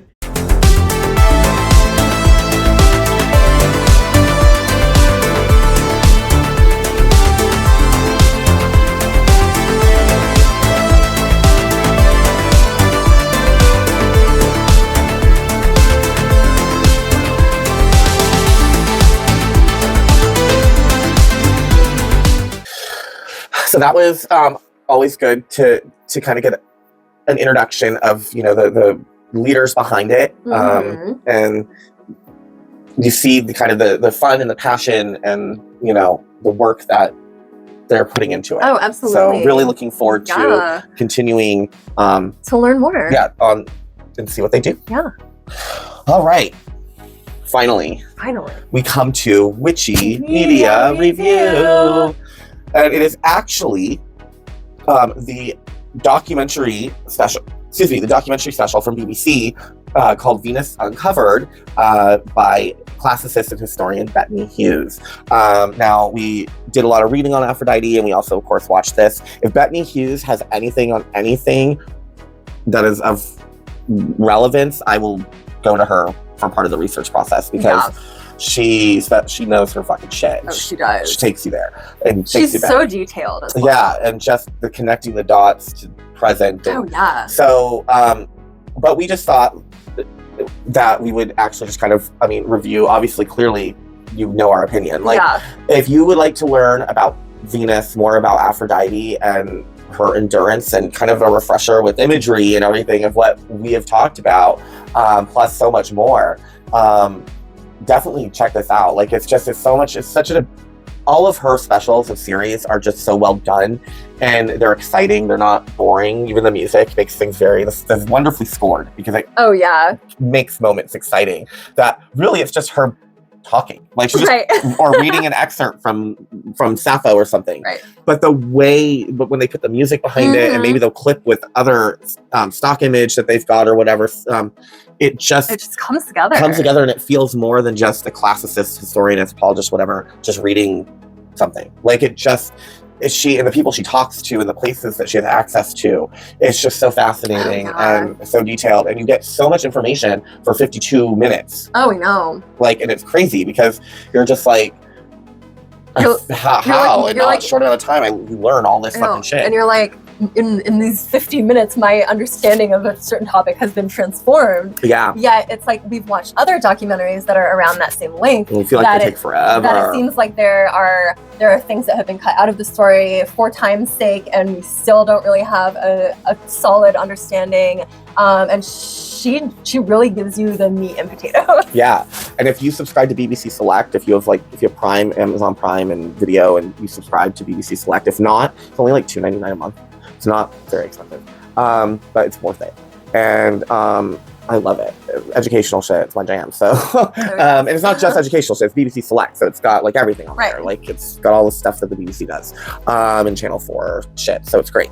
And it's always changing out over the month. Like, there's things that remain, but then they always bring in new things every month, if it's based on the month, whatever. Anyway, but it's worth it. And she's got so many other series on there. She has a 3-part series called Divine Women, and it literally explores from goddess worship all the way to the present day. And she's just incredible. She has ancient treasures you learn so much. And she always goes, no matter what of her series or specials you watch of hers, she always roots to the pagan element, and it's just really fascinating and amazing. But if you want to learn about a real crash course in Venus-Aphrodite, you don't want to also read shit like we did. You just want to like get an hour-long crash course that maybe you can just absorb and get a better idea. Then just Amazon Venus Uncovered, Bethany Hughes. Bam. Definitely a straight up super full moon. Super moon. Super harvest fucking moon. Wildflower. Like, definitely worth watching. Oh yeah. All right. So, happy Love Fest to all of you. Enjoy. Blessed Imbolg. Yeah. Blessed all of the love feasts. Technically, that's the full moon. Exactly. The first. So technically, it's tonight. So, Blessed Imbolg. Light your candles. Want to say really quick before we go, just once again, it's just us. This is what we do. And we could really use the help and support. I will be setting up a Patreon soon. I just don't feel like we have enough viewers yet to really justify putting that up. But it would be great because Delicious Witch alone costs so much money to do. But I really enjoy doing it for you guys and for myself. It's just fulfilling things to do. This is a passion thing to do. But we obviously want to be able to keep doing it. So any and all support you can give, any promotion, just the commenting, liking and subscribing and sharing. Just those things. Like, comment, subscribe, and share literally helps so fucking much. Because in the end, that's how we get into the algorithm. We get pushed more people find us. And we don't ever want to be beholden to anybody or anybody's ideas or philosophies of what witchcraft, paganism, etc. is to them. This will always be a neutral space, this will also always be a space that challenges and speaks to power, and that also it's just a really fun fucking time. And you don't ever have to worry that we won't just ever speak the truth. Whether you agree with it or not, that's not the point. We will just always say what we mean, and we'll never say something that we don't just because we're being influenced or paid to do so. So yeah, if you could just, again, like, comment, subscribe, and share, that would be great. And I also, before we go, want to just leave you with, before the credits roll, a little moment of Zen, as Jon Stewart likes to say, which is the Running Elk of Northwest Trek. These are some up-close videos I got, and it just, there's a lot of chaos and insanity going on right now in the world. So just figured maybe a little moment to just go, see the nature, see the deer, hear them, look at them, appreciate them. Or excuse me, the elk, hear them, appreciate them. I'm a little tired. They are what are known as Roosevelt elk. Before that, they were Olympic elk. But Teddy Roosevelt is the one who worked and spearheaded the I can't say the word. Conservation? Conservation. He's the one who spearheaded the conservation of the elk, so they were renamed Roosevelt elk in his honor. So with that, remember, witches, broomsticks, not just for cleaning.